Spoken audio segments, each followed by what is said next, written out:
Welcome everyone to GSL Group B. This is the group that a lot of people were looking forward to, as it does have at least one fan favorite, but I'd say it actually has multiple. Is in the bottom right, we do have the Korean Protoss. He is herO. A lot of people love herO. And in the top left of Oceanborn, we do have Reynor, who is in Korea, practicing for the GSL and participating. He said it was his goal to do that, which is all fine and dandy, but also Korea is a pretty awesome country, especially as a visitor, so I suspect that's also some reason. It is still kind of one of the coolest things, I guess, for a StarCraft 2 person to go to Korea, and then if you're good enough to actually train on their ladder for their premier tournament, I mean, there's definitely still some cool factor there, for sure. But anyway, it's one of the, tournaments that a lot of people have said that if you don't win it, then you're not a GOAT. And that's just not a conversation that I usually get involved in, but I don't agree with it. I do not think that you have to win a GSL to be considered the greatest of all time. I also think that any GSL championship in the last, 3 years actually matters way less. Maybe the last 2 years. Maybe we'll say that. Not that it's not a difficult tournament, or that it doesn't deserve any praise, but, I mean, to be honest, there's barely even enough people, I feel like, who are competitively making it around a 16. But anyway, not to get too deep into the sad part. And by the way, if you do want to support the scene that is not doing so great, patreon.com/GSL is also you can get these replays. But anyways, besides the sad stuff, going back to the fun stuff, as a foreigner, you do want to try and prove yourself, which is awesome. Very cool. But it is a different type of tournament. That is undeniable. That is fact. And besides maybe a factor of it's kind of like a Korean home ground, I do think there is something to that, even if you travel over there a month in advance and are totally used to the jet lag. I do still think there's something to the home ground effect. Obviously, the bigger deal is that it is a preparation-based tournament. So it is a slightly different skill set than when you go into these weekend tournaments, and you might know who you're facing first, you might know who you're facing the next day, so you have 6-7 hours to really think things through, but otherwise you're prepping for your opponent in the maybe hour that you get as the series go on. So yeah, it's definitely different to know exactly who you're going to get and try and, prepare for it, especially depending on what type of group you have. This group is Reynor, herO, GuMiHo, and then soO. So we got a very old player here, I guess, also playing. Everyone still loves to cheer for soO, so I guess it's actually kind of all fan favorites. But anyway, Reynor did go for a slightly earlier pool, guys, an early hatch. We got a block on the third base thanks to the help of the probe and the adept, which is a little unusual, I suppose. Doesn't happen too often nowadays, but it does happen.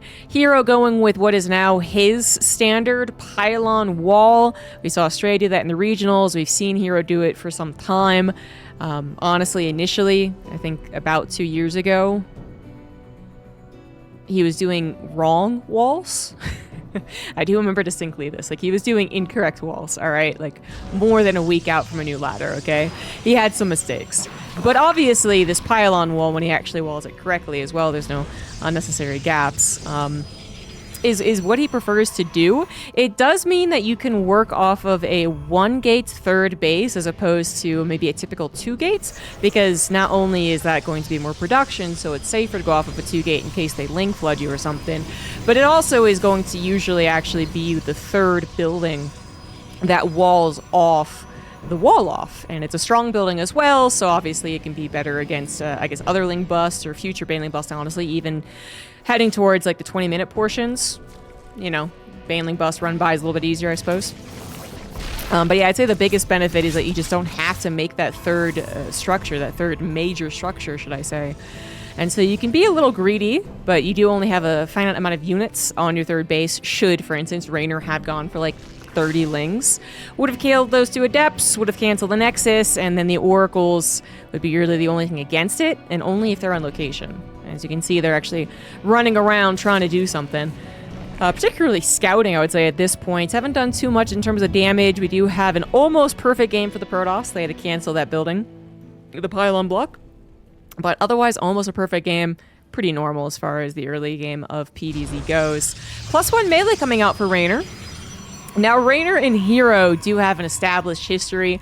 We had them play twice, wasn't it? So they played 2 extended series, like best of 5s, best of 7s, in the, oh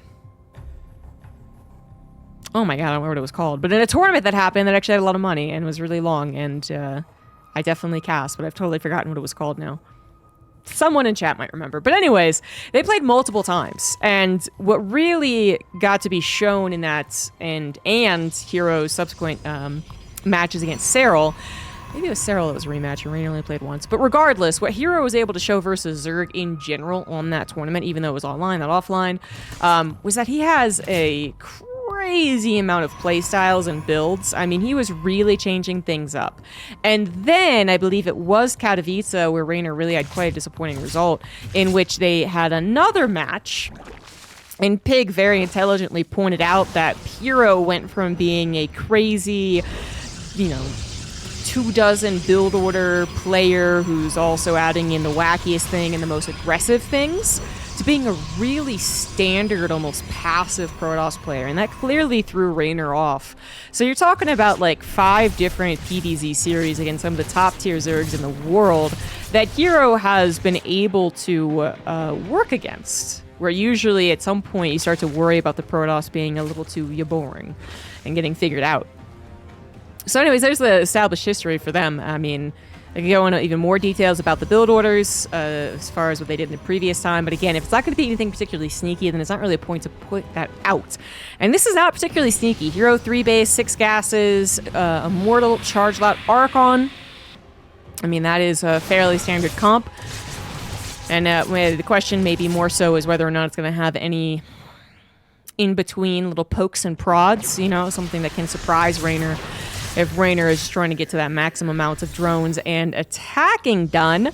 And the answer is yes. We're not going to go quickly into a 4th base. We are going to get that Warp Prism, warp in a couple of Archons, and go for an attack. Reynor has been prepping a little bit on the army supply, a lot because he was actually planning on going for his own attack.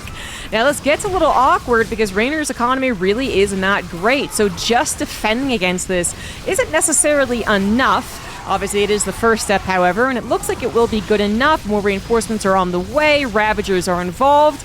Queens have a couple of transfuses, although a little thin on the front line. We got some Warp Prism pickup on the Immortals and the Archons going down here, and that is throwing a wrench into things. 3 Archons still going strong. One of them very injured, but still here helping out, washing up those Lings, which is what Reynor actually upgraded. And there's actually weren't that many reinforcements on the way. Clearly not enough, and not enough in time. The Warp Prism juggle and the ability to still warp in was huge. Reynor did have some Lings get to the other side of the map and just bypass right through an opening, but that's not going to be enough damage. Not when you consider that Reynor is just simply losing back at home.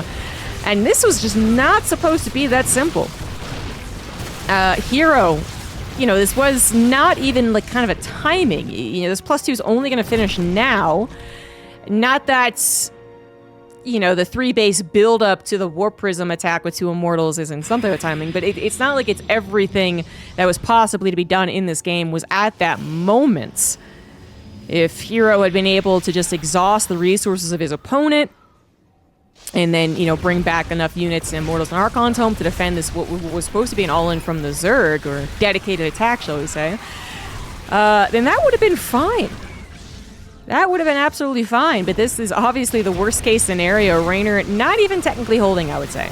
Loses 23 drones, does kill 15 probes, but because they were already in a situation where Reynor's economy was not good enough, he was in an equal work account against the Protoss, up 1 base. Well, now he's technically up against 2, but he's not going to join anytime soon. That's actually not that impressive, especially when the Protoss does have a very standard, strong composition, and it's not something super-duper weird like, I don't know, mass charge loss or something. You know? Like, this would have gone into a 4th base. This would have gone into Storm. This would have gone into a further game if it wasn't pretty clear that Reynor just died. What was really also the reason I wouldn't think it was that easy is that Reynor wasn't just trying to get units to defend against this. He was actually going for his own attack. So, you know, it does become a question, as Reynor's pretty much dead here, guys. It does become a question as to whose dedicated attack cost less like economic sacrifice, I guess. Like that's kind of the question. We have that question a lot in Zerg versus Zerg, which is really fast paced, and obviously the larva army versus drone issue. But it exists in other places as well, which is just like if you are attacking at 45 drones and they're attacking at 40, you've probably come out ahead because your 5 extra drones don't make up for defender's advantage. You're building army at an appropriate time, and you win with the economic victory. And I feel like, you know, usually there's still a little bit more of a struggle. And this is actually just very simple. So I might have missed a couple of things going over their detailed history, I suppose, that contributed to this. But this was not a very strong game from Reynor, is what it seems like. But alternatively, a very strong game for herO, who is kind of also starting to show some real dominance over this European Zerg. The previous results that I was talking about, majority, went to herO. So seems to be a tough matchup for Reynor. I think that would be the case no matter what their history was. herO, obviously a very good Protoss, sometimes can be a little lackluster, like not playing his best, but generally freaking good. And so Reynor probably wasn't too happy with his initial draw, but man, not a great start for the foreigner. Let's finally head over into game 2.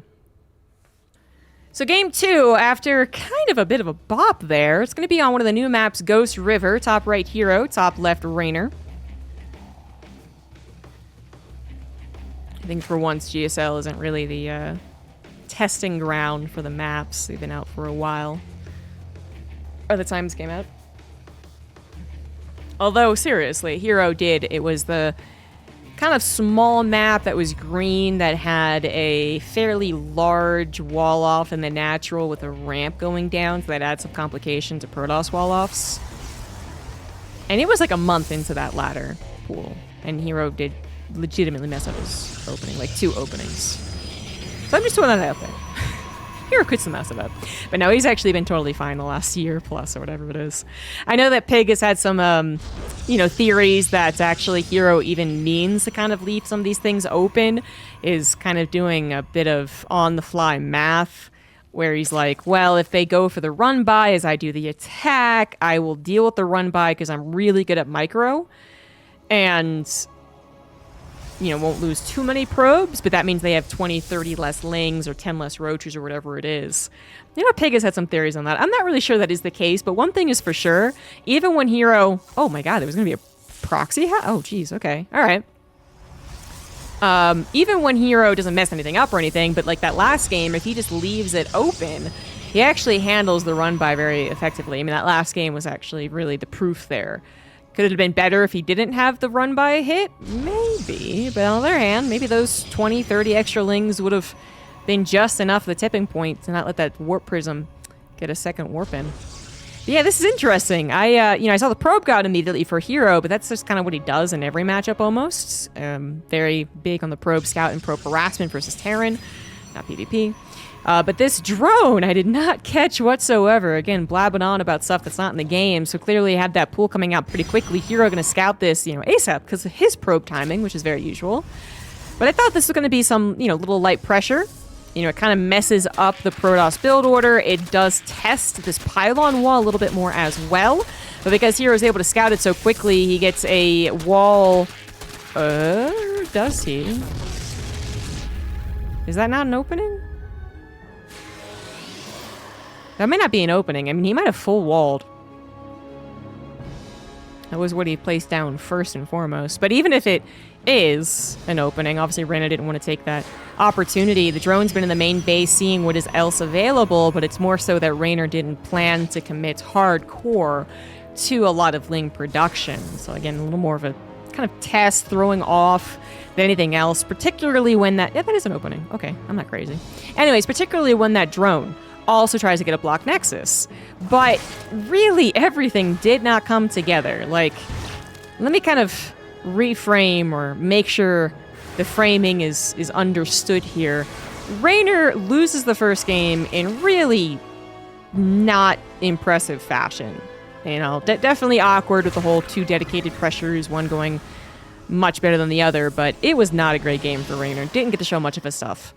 Second game goes for an early pool, block hatch in the natural, and is denied.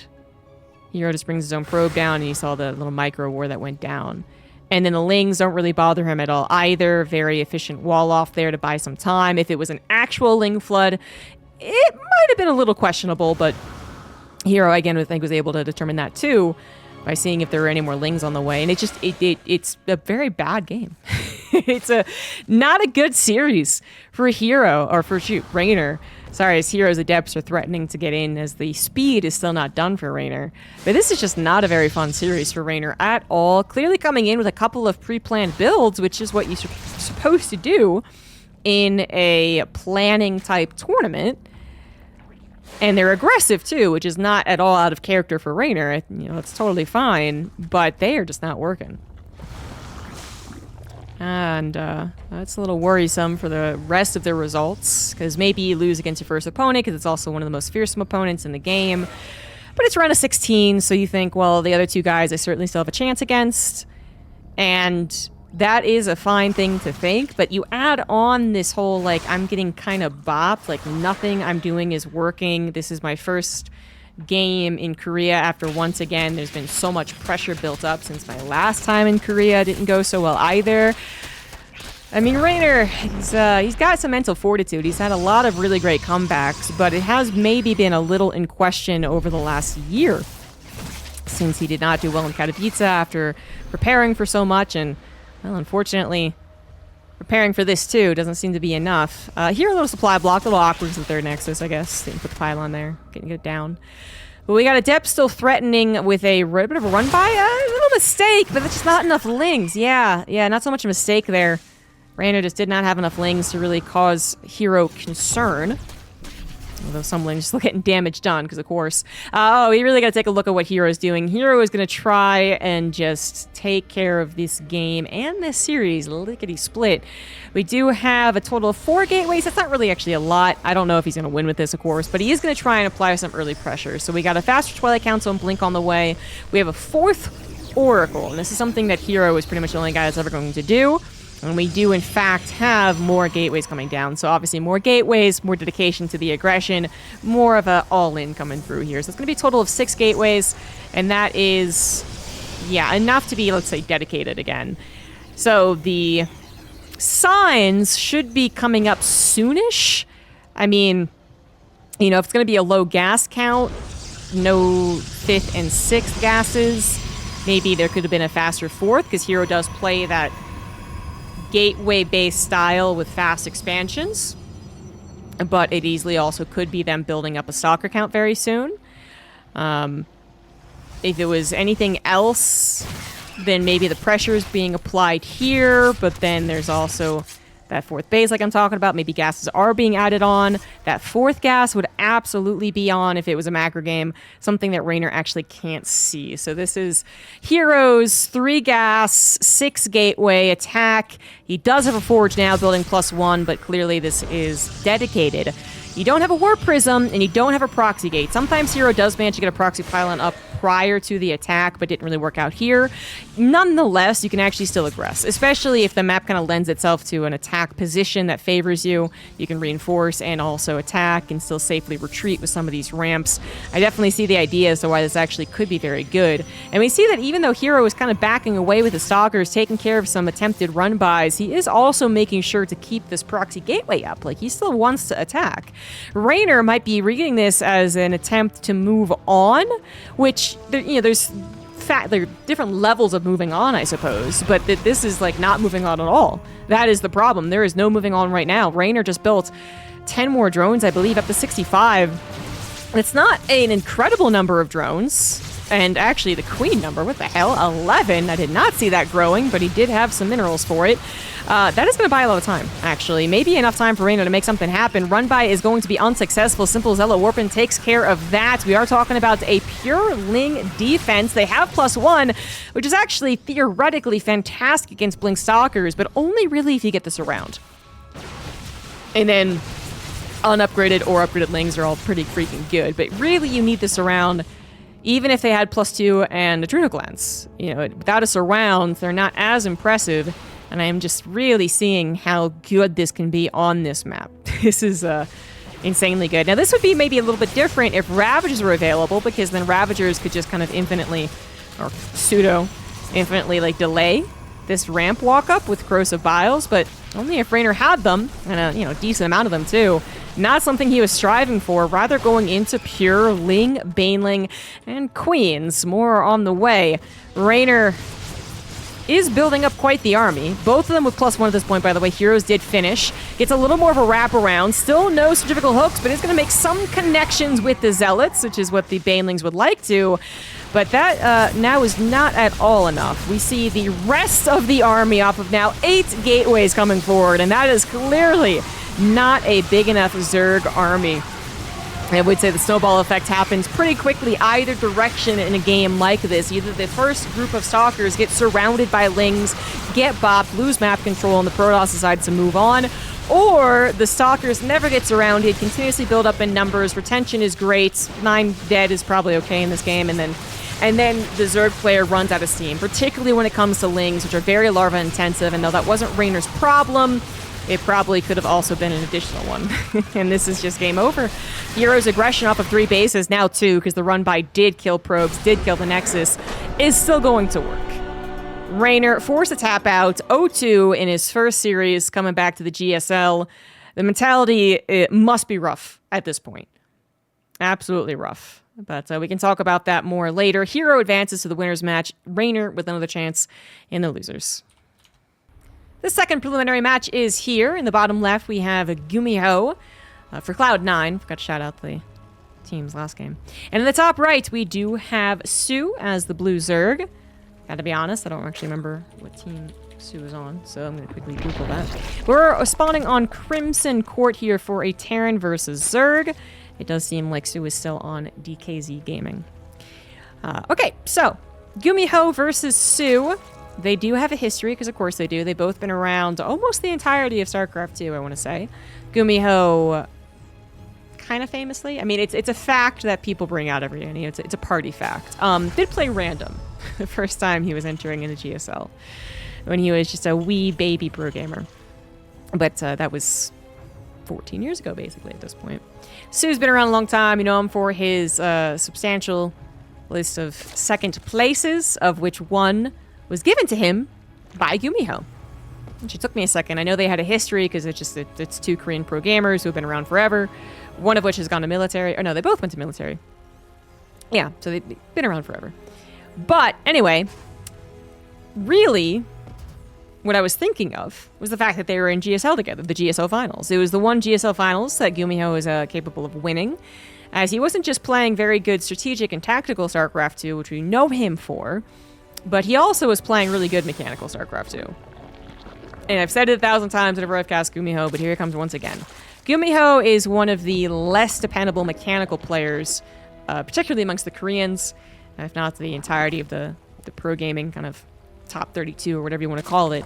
He just will show some major mistakes more often, but maybe also specifically as like a Terran player, I guess, because I'm thinking of people who other people who make macro mistakes, and Laser has his overlords, and Beyond has his +1 armor instead of +1 attack, so it happens. But anyway, that's kind of what's kept him back, I want to say, in a lot of his really strong runs.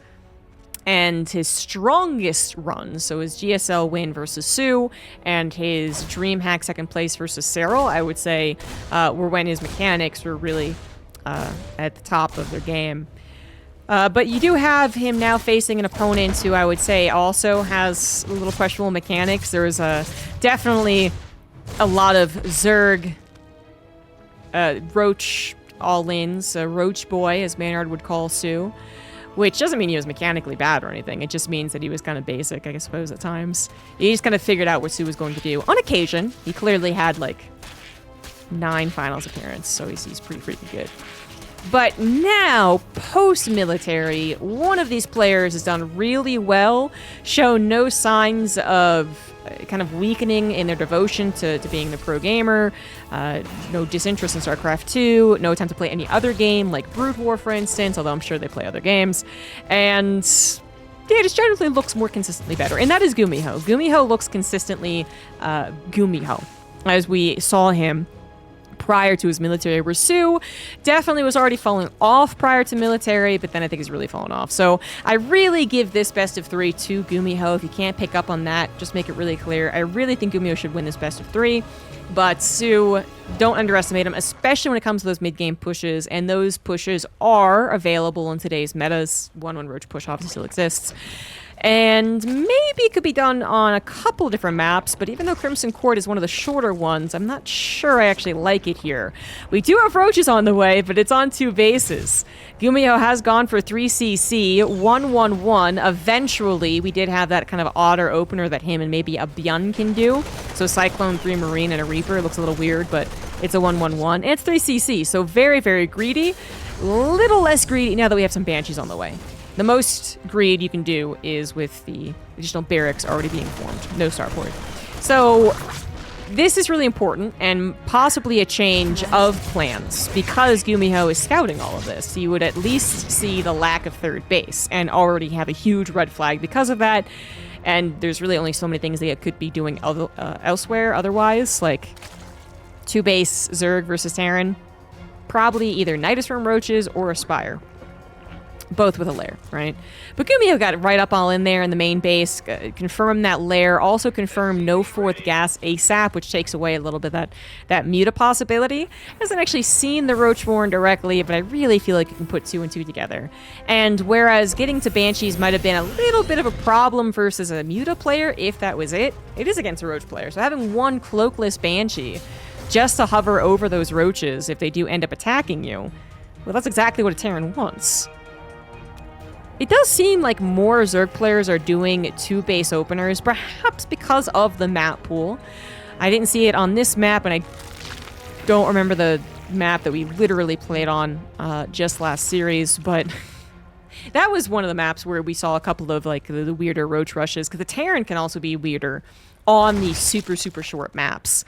But I actually haven't seen it on Crimson Court yet, and well, now I get to see it. Now I get to see if it actually works. Again, a shorter map, not the shortest. Pothuse is a shortest, but it's pretty freaking short.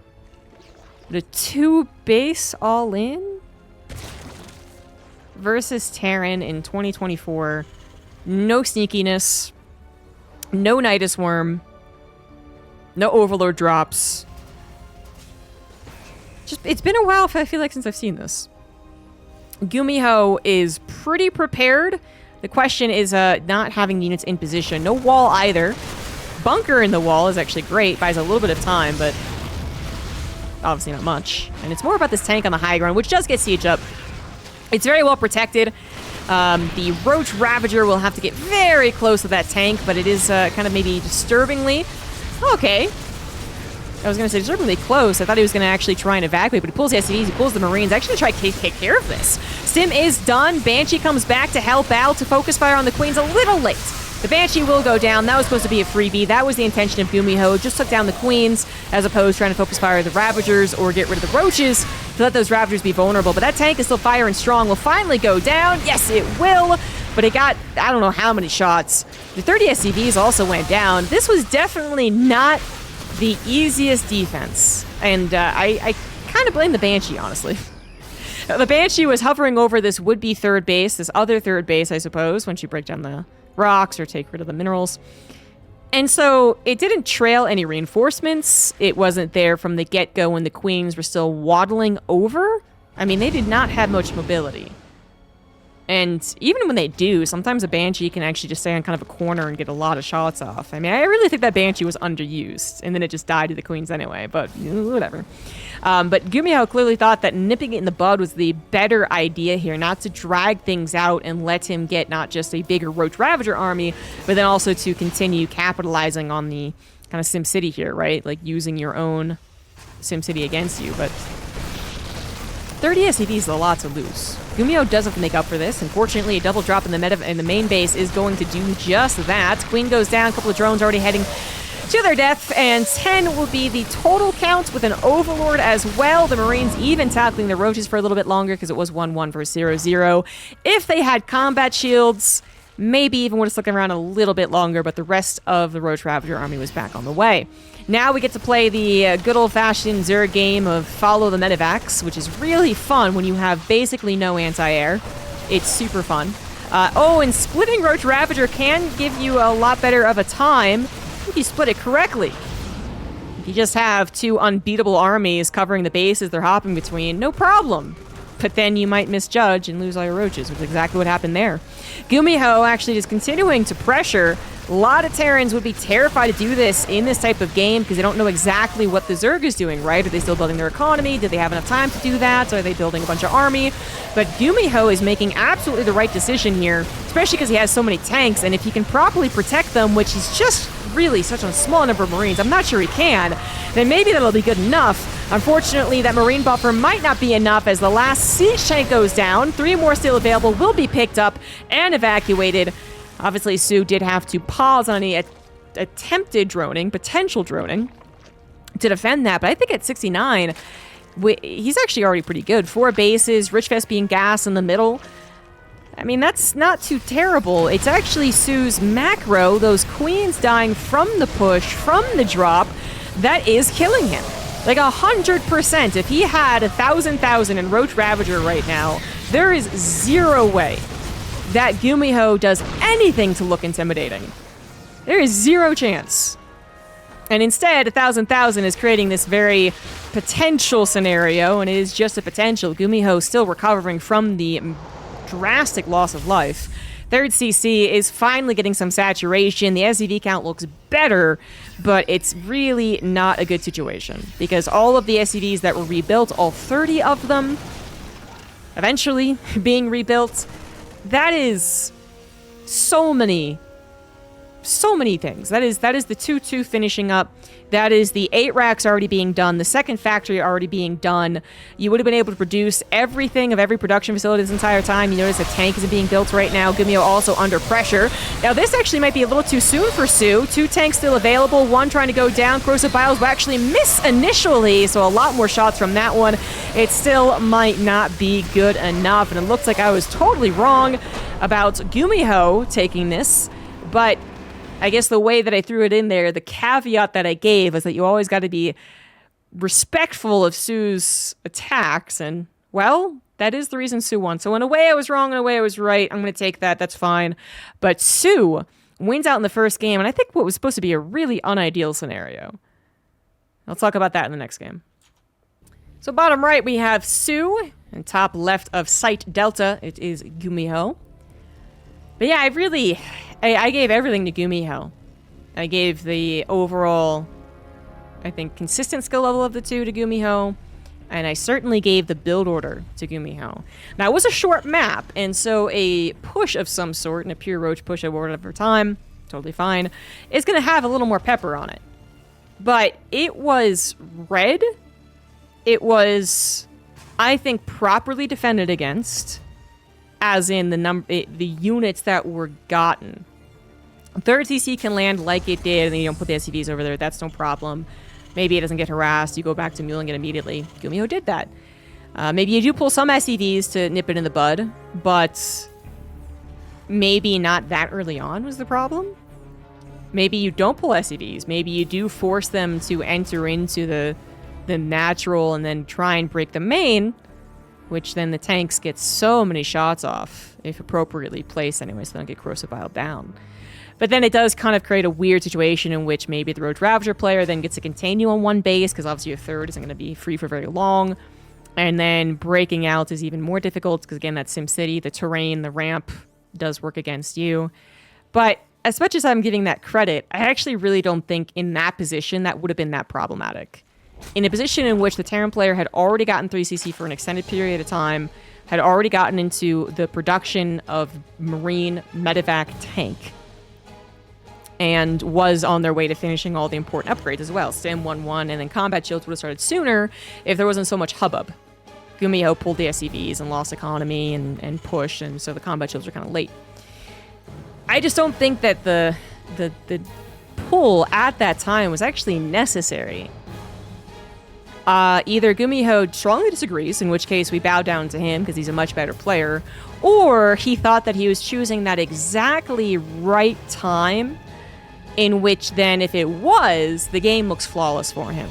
There's just that perfect time where you break out of a contain in a TVT or a TVZ or a TVP. TVT, the most common of contains, right?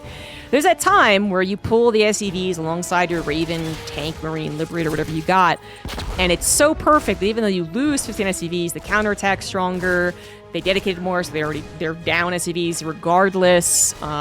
You know, it happens. But if that was his intent, was to find that perfect sliver of time in which, you know, he had the better army, soO hadn't reinforced yet, he didn't. He didn't. He did not take a good enough fight because he lost 30 SCVs and he traded out army, including a really good harassment unit, even though it didn't have cloak. And his counterattack was only a good idea because soO had lost so many queens that he was forced to be bad at macroing, right? That was a forced error. That's the only reason GuMiHo's counter actually looked like it had something to say. Once again, we're going to have a 3CC, though, not deterred from losing that game. And I personally also would not blame the 3CC at all. I actually think because it was so fast and because, again, it went into the rest of the production so quickly, it actually is a pass. Even though soO went for a 2-base committed attack, you know, had the third on the way, but didn't really have a lot of drones. Like, even though we went for that, so it sounds like it's fast, I actually think the 3rd CC was not a problem whatsoever. And at the very least, GuMiHo is willing to say that it's going to not be the problem here in this game. Doesn't do the Cyclone Marine opener again, which frankly did not do a whole lot, because again, it didn't even see that attack on the way. There's really so many little things that could have made that game so much better for GuMiHo. The Banshee trailing reinforcements or trailing the initial attack, the Cyclone getting a couple of lock-ons. I mean, it's not going to kill anything most of the time, but it's going to buy a little bit of time. The tank being sieged up with a wall so that bunker doesn't go down so for free. I mean, it goes down pretty quickly, but still, like, I feel like that's a lot. And then he could have waited maybe a little longer, or a second tank, combat shields to finish, whatever it was. But anyway, woulda, coulda, shoulda. Viking coming up from GuMiHo was just spotted by soO's little run by into the natural, which it also saw a significant lack of depots, meaning that it is a 3CC build. soO is not going to go for any weird 2-base road shenanigans. As we can see, 3 hatch is set up. So, pretty normal TVZ then. Excuse me. In which a 3CC is you know, pretty good for GuMiHo, but since soO is also aware of it, really shouldn't fall too far behind. Viking kills 1 Overlord. Doesn't look like it's going to get another. I don't see it anywhere. No freebies. And the Hellions are on the way, but Hellions should be dealt with by the Queens. We do have some Lings. Some of them on the offensive, however. I mean, if the Hellions dive, it might be pretty good, particularly into that 3rd base. Yeah, the Lings are blocking the natural, but that 3rd wasn't fully entirely covered. Grenade moves those Hellions away from being more surrounded. That was kind of nice there. And 13 drones will go down. I would say worth... well, not if SCVs are going to go down back here. It's much worse. All right, so 4 SCVs get killed. That kind of sucks. 14 drones, though. And then you consider the 16 Lings that were made that weren't drones, but 16 Lings are almost always made by Zergs. They kind of have to against Hellions. I think it actually is nice for GuMiHo. I'd be happy with that. I'd be much happier if those Lings never got in the natural, but glad it wasn't done. And we'll move on from it, because I also don't think that it's such a terrible... Like, GuMiHo might be, like, nodding his head and being like, yeah, that's what I need. Okay, I'm back in the game, back in the series, let's go. But I don't think soO is shaking his head and thinking that he just lost the game here. So, well, let's see. Baneling, Hydra on the way. Evolution Chamber's only just finishing up, so pretty clear lead in the upgrades for GuMiHo.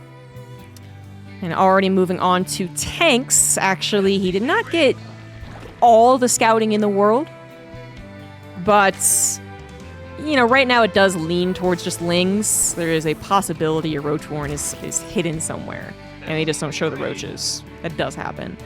Regardless, if you open up with tanks and then move on to Widow Mines, that's perfectly valid as well. And that might be what GuMiHo eventually does, swap off the tech lab. We got the Banshee that he made to, again, proudly provide safety. Actually going to go out and scout and harass a little bit. Then it can just be placed somewhere defensively to watch for run-bys. So... it's a useful tool, but if you're talking about a really streamlined Terran attack, like what Clem would usually do, more than the Banshee, I guess, you're talking about 16 Marines having already tried to blitz into some base and do some damage. But we're at 7 minutes, and there has been absolutely zero aggression. We finally have the medevacs out, so we might finally have our push. But soO is pretty prepared for this. 78 drones, 1-1 is on the way. Maybe he's going to have it in time for the real defense. But it is a little far away now. He's certainly going to have Hydras, and he will have Hydra speed as well as Baneling speed. Sorry, Hydra range, as well as Baneling speed. He's got some decent creep spread. Yeah, I think soO's pretty well set up for this. Could always just roly-poly all your Banelings into the tank shot. So, you gotta control this, but the tank's not even siege right now as soO realizes he probably has enough. The Banelings are taken out, but there's enough behind this that it will be pushed back, no problem. I think we had a very tiny run by, didn't do anything from soO as well, but the most important thing is that soO held against this push. And even though he did sacrifice all his Banelings, as Banelings tend to do, there actually weren't that many Banelings. A lot of that was taken care of at the end with Hydras, pushing everything back. GuMiHo, he's got his infrastructure, he's got his production, he won't just sit back on his heels and do nothing, but he is going to a 4th CC and 2nd factory, so we're certainly not getting all-out aggression, 8 racks. soO's on 5 bases now. Again, that creep spread at this point actually even getting pretty good. The middle is just entirely contaminated, and there is barely a second gone by without more creep spread to the attack point of GuMiHo. Not what you want, and your second attack going maybe even worse, also not what you want. GuMiHo, the first game, kind of played out a little weird. Maybe he couldn't really figure out the pacing. You know, it was like a 2-base attack, that's kind of weird, and then it was like a roacher thing, and then didn't really figure out the time to defend. It was weird, and we can forgive that. I don't know, man. This is an old map. It's a figured-out map. It's a figured-out TVZ. Very basic. No surprises here. And GuMiHo just simply is not getting anything done. Not even denying any amount of creep spread, which after your second attempt goes as poorly as it did, I think you are just basically on defending. You are just going to turtle from here on out. The, 2-2 timing you were planning, probably not. So, turtle, like your Maru 3 years ago. Turtle for the love of God. And maybe he's got a chance. But soO really has everything done here. Creep spread, bases, economy, upgrades, technology on the way now with the infestation pit. Hive should be started up soon. I love that he's getting burrow, although there might not be many places to burrow Banelings, because his creep is going to take over the entirety of the map. So. It's like the one downside. You can't put aggressively placed burrowed Banelings. Planetary will be up soon for GuMiHo. Well, let's soO has something to say about it. He never actually went over into Widowmines, by the way. He's been pure tank production, which, they're still a very valuable splash unit, but I do like it when we have a combination. I think that really trips up the Zerg player. But that little tiny note aside, we clearly have a discrepancy in this game. soO ahead on that army supply, gonna take out the 4th base prior to becoming a planetary. Well, maybe it could be mass repaired to safety, but then the rest of the units here are going down. And it's like, did 6 tanks exist in this game? 4 of them not even involved in the fight, I guess. Yeah, didn't make that the best possible engagement, and that is that. soO with the easiest 2-0. Was that easier than the herO Reynor series? Damn. Completely opposite of what I was expecting. Completely opposite. I'm more of a GuMiHo fangirl as well, I'll admit that, but no, soO just bopped him. I wonder if the recent history was actually different. I just assumed, but they do play each other a lot. A lot of these Koreans play in all the Korean tournaments, which means they're playing the same 8 people over and over again.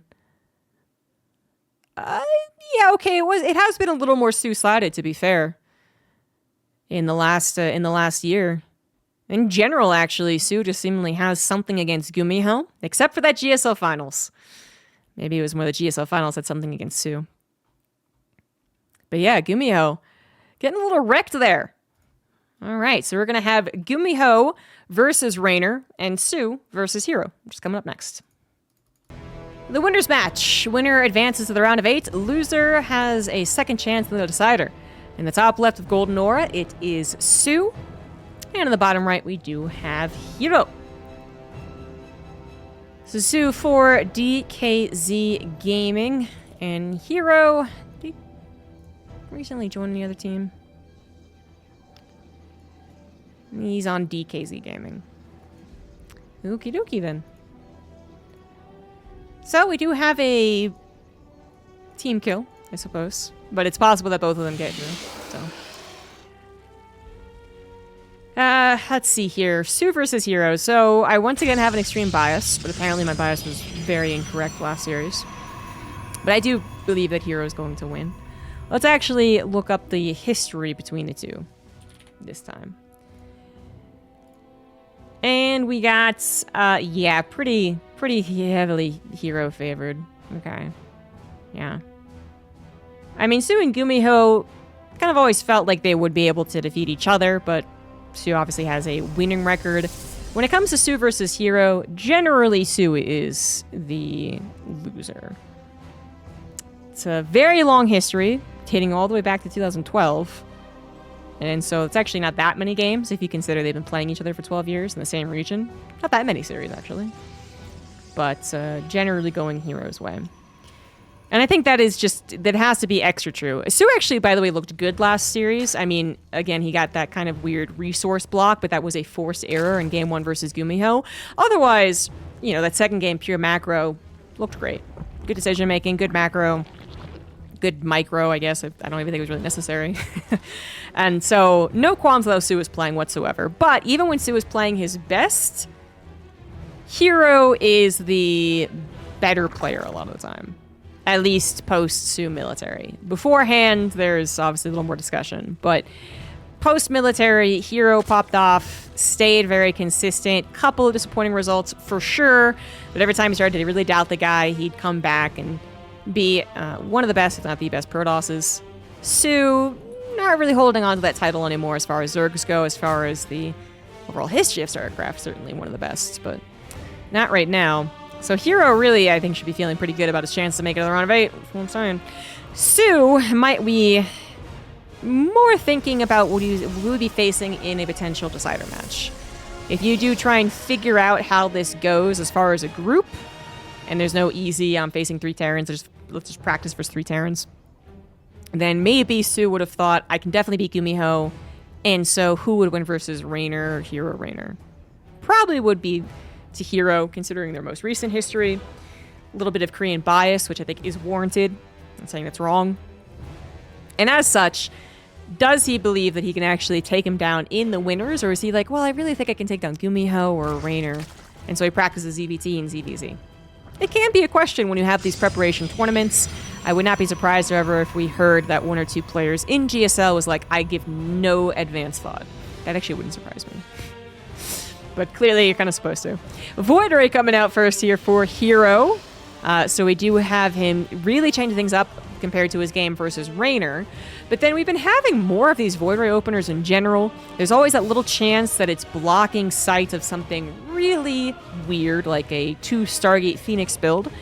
But there's also the chance that it is just a more stable unit. It can harass, it can kill overlords, it can block scouting, it can also defend. Not as well against Lings so much, but it can defend. And we do have the Void Ray killing an Overlord, not back at home defending. 2 Adepts are available. Now again, the opening from herO, particularly with this pylon. Not that you couldn't put a gateway, you know, here. But he does go for 1 gateway 3rd Nexus, which is really the greediest thing you can do. Actually, I think technically Estrella has a 3 Nexus, 1 gateway, no Stargate build, so I guess that's the greediest thing you could do, but still, one of the greedier things you can do.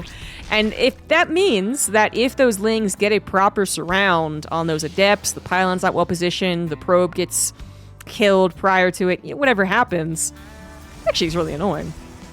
And if soO dedicated more Lings, well then there's possibility the Nexus dies. But not going to happen, especially because Oracles do still follow that Void Ray up, so you have a limited amount of time to really put the needle through that particular thread, right? It's not a lot of time to do that. So I don't see many people try and actually block out herO's third. Forge, Twilight Council, and Robo coming down all at once. We know that means there's not going to be a lot of aggression early game. soO, obviously, without the ability to scout that, is checking other things, like how many units are on the field trying to kill me? How many probes are at that third base? What are the gases like?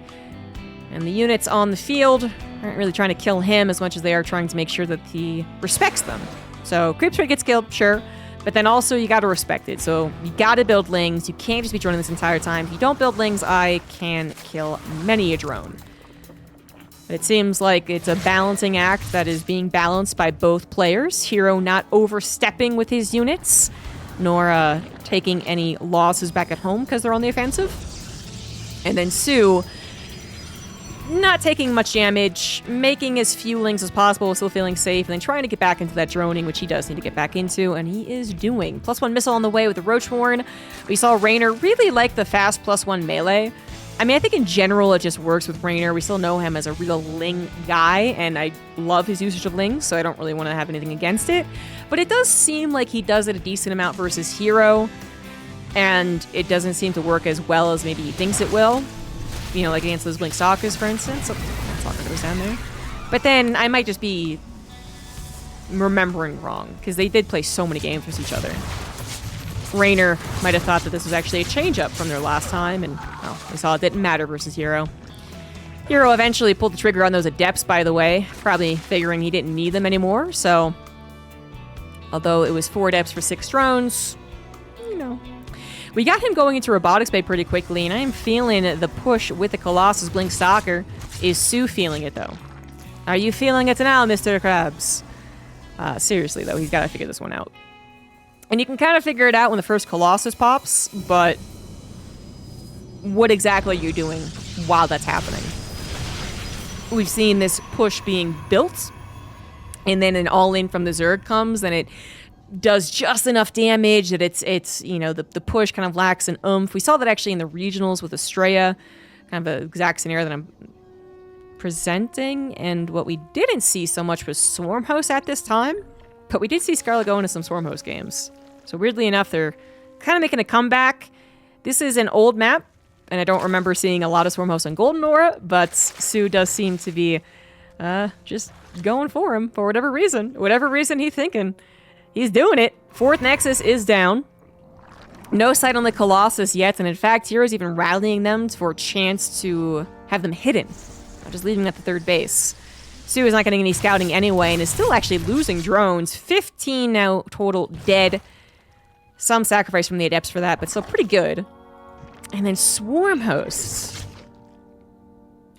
I mean, you just don't like the name, you don't like you saying the word, they're not particularly fun units, but they're also just really out of meta for still the most part, I would say, even though we saw more of it in the regionals. And again, not on this map. So I was thinking about whether or not soO would be surprised. herO also may be surprised. Yeah, he didn't see the Infestation Pit. Oh, he did, actually. But he still might be surprised. He might have figured that was a hive. You know, diving towards a hive to get to Vipers to deal with potential Colossus, that is absolutely a move here, but... Yeah, we just saw what happened there. 4 Colossus. Laser beam down Swarm Host Locust like it was nothing. And there is not a max on army outside of that, which means the actual army supply is terribly low for soO. I mean, these Swarm Hosts are just not that useful. Couple of Locusts from, I think, the fresher Swarm Host making an appearance, but more Stalkers will be warped in. This is off of 4 base, so the 4th base is not saturated. It is a lot for herO to fall back on, provided he doesn't lose literally everything, because he stands in place against the massive wave of Locusts. herO should win. And while he is staying in place against the Locusts, it's clearly not a massive enough wave, so he is totally fine. I actually really think soO is not predicting the Colossus play. It was way too easy. Even if you kind of force them into a more defensive posture, because they're not confident enough to move out against Swarm Hosts, even then I don't think that's a good idea. And herO is, like, absolutely not the guy that is going to be too scared to move out. In fact, when he's scared, he does move out. There's fight or flight, and he fights every single time. Yeah, not ideal, I would say. soO's still holding on, of course, because the Locust waves are still a-coming, but the Roach Ravager waves that are reinforcing, hardly adding enough damage here. 4 Colossus still intact, War Prism completely healthy, plenty of Stalkers, now with +2, by the way. And the Stalkers get even more aggressive. That is herO taking the first game of the winner's match rather easily. Top left of game 2, we're going to be spawning on Site Delta. We have the red Protoss herO. And in the bottom right, we do have the blue Zerg soO. soO really trying to change things up, surprise his opponent, I suppose. And if herO was playing anything else, that might have been totally fine. You know, I think maybe one thing that also could have tripped soO up is if it was like a 2 Archon War Prism Mass Zealot thing. Which is obviously not what herO is going to at all, but I'm thinking of all the possibilities of build orders and compositions that soO's plan would have worked against. So, I mean, even if it was a aggressive 3-base push kind of earlier on, because the Swarm Hosts weren't particularly early, I would say. They're, you know, mid-game. That probably still gets successfully defended, and then now plays a bit more of the turtle game. You know, maybe a little spike of panic when the Swarm Hosts aren't in position for the Locust, but you probably defend that push. Obviously, if they're playing a very macro defensive charge lot, Immortal Archon style, you get them into a troll situation. Even if they are doing well against it, there's still some wiggle room there to win with Swarm Hosts, at least control the game with Swarm Hosts. If herO is going into, I guess, maybe like a 3... I'd also be kind of afraid for that build of soO if he was going into a 6-gate, 3-base Blink Stalker attack, like in his last series. I'd be kind of scared for that, for soO. I'd kind of be, you know what, generally I'd be scared for a Zerg player going Swarm Host against herO when herO is still known as the guy who goes for aggressive gateway stuff. Whether that's all in or not, like both still seem like they'd be troublesome to handle with Swarm Hosts. And I do have a little bit of backing on that, back when herO was doing nothing but his gateway builds, and his macro gateway builds too. A lot of Stalkers and the Chardos running around, right? A couple years ago, he was only doing that for a while. I do recall seeing people try and go Swarm Host, because you had Solar, basically. Solar and herO kept on duking it out, and herO really got better a lot, I think, because he faced Solar so often with that style before he even went to GSL.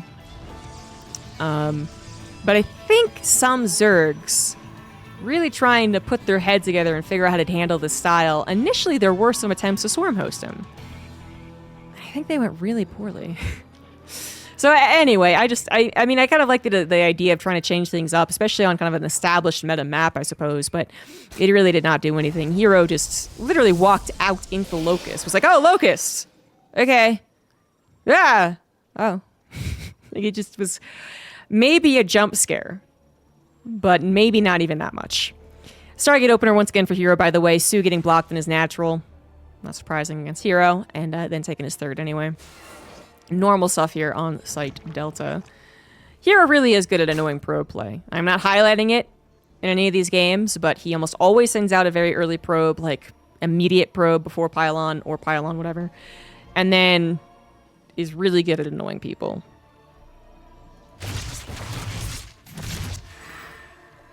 But it's what you got to deal with when you face herO. hero's Adept gets into the main. It sees spawning pool wiggly jiggly. Pretty much all the information it really gets. I mean, no second gas. Kind of, yeah, it's something, I guess. There could have been something odder happening. Okay, and there really is. You don't need a second gas for this. There's a Bailey nest. Whoops, I'm blind. Is herO as blind as me, though? By the way, this is a Zerg attempting to Ling Baneling bust someone who does have a pylon in their wall. So this is theoretically one of those vulnerable spots of herO's decision-making. And he is on, I guess, not even really a reduced amount of gateways, but he doesn't even have a second gateway to try and hope for, I suppose. Second gateway wouldn't usually be done, I guess, but point is, that's a weak wall. Banelings crash on through it. The Adept actually survives, which is something. She gets a couple more shots off than if she just exploded with the Banelings. 2 Adepts trying their best to hold on with the help of the 2 Oracles, and with the Oracles in particular, it does seem like it's going pretty well, but they are energy-based units, and they are running out of energy. 11 probes fall down, but, you know, the Adepts surprisingly lived. We are able to add a few more with the gateway. well, one more. Again, he's only on one gate. Third Oracle pops out as well, and well, that was a complete disaster. That actually did not work out whatsoever.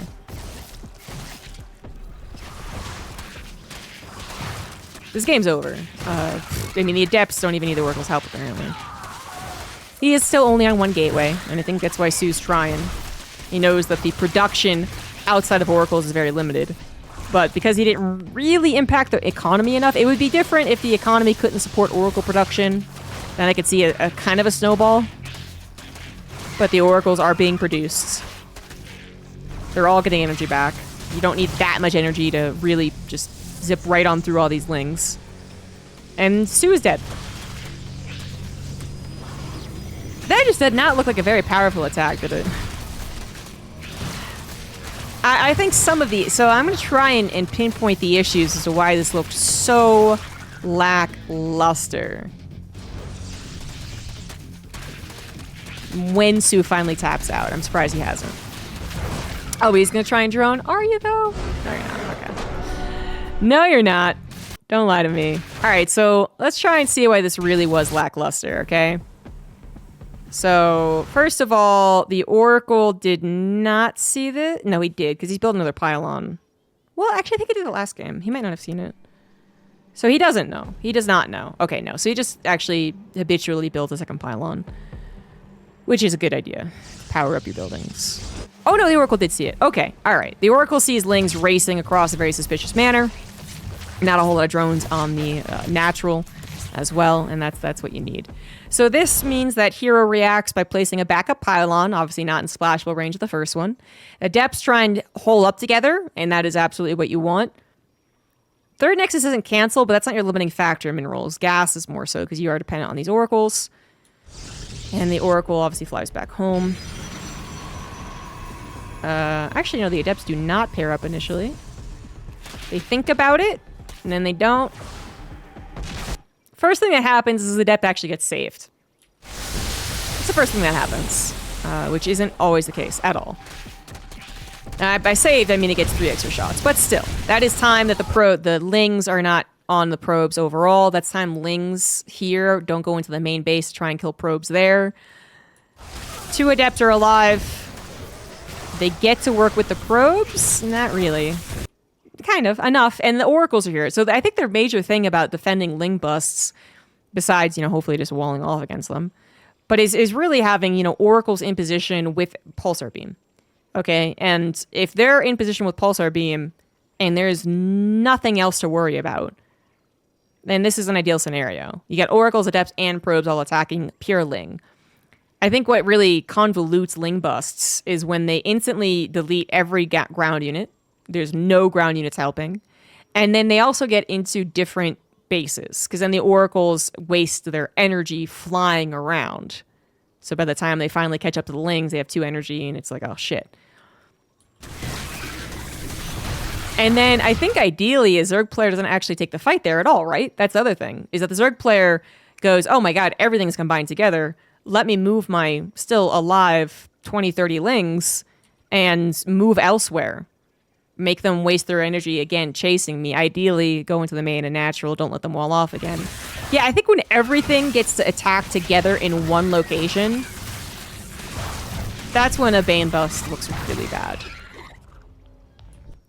Yeah, but it just looked almost stupid, Like, soO's not stupid, but it almost looks stupid. And that's also something that I think I do agree with. I think Pig has said this. But I do agree that there's a little bit of a bait to herO's wall off. Like, he knows how to defend these ling attacks or baneling attacks, even without the pure wall defense. So I do think that's true. I don't think the 40 lings should always get past a wall just because herO's good at microing. But I do agree it's a little bit of a bait. And soO maybe got baited. But arguably also was down to some of the Hail Mary builds as well, because his history versus herO was not very good, and that first game was not very promising, so maybe he just felt that he had to try it. But that's it, man. We are blazing through this group. My goodness. herO with a 2-0 advances to the round of 8. soO awaits the winner of GuMiHo versus Reynor. We now head into the losers match. We are spawning on Oceanborn. Top left for Cloud9. We do have GuMiHo. And to the bottom right has the blue Zerg. For Basilisk, he is Reynor. So GuMiHo versus Reynor.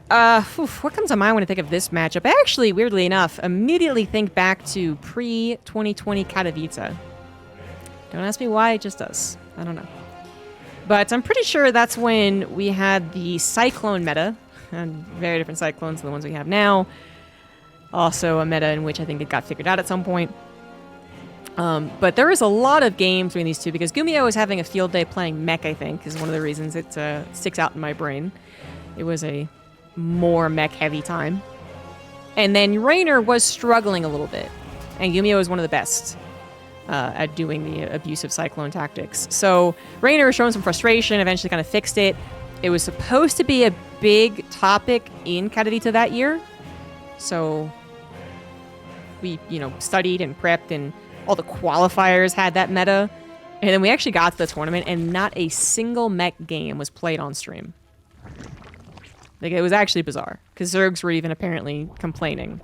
But yeah. It happens every now and again.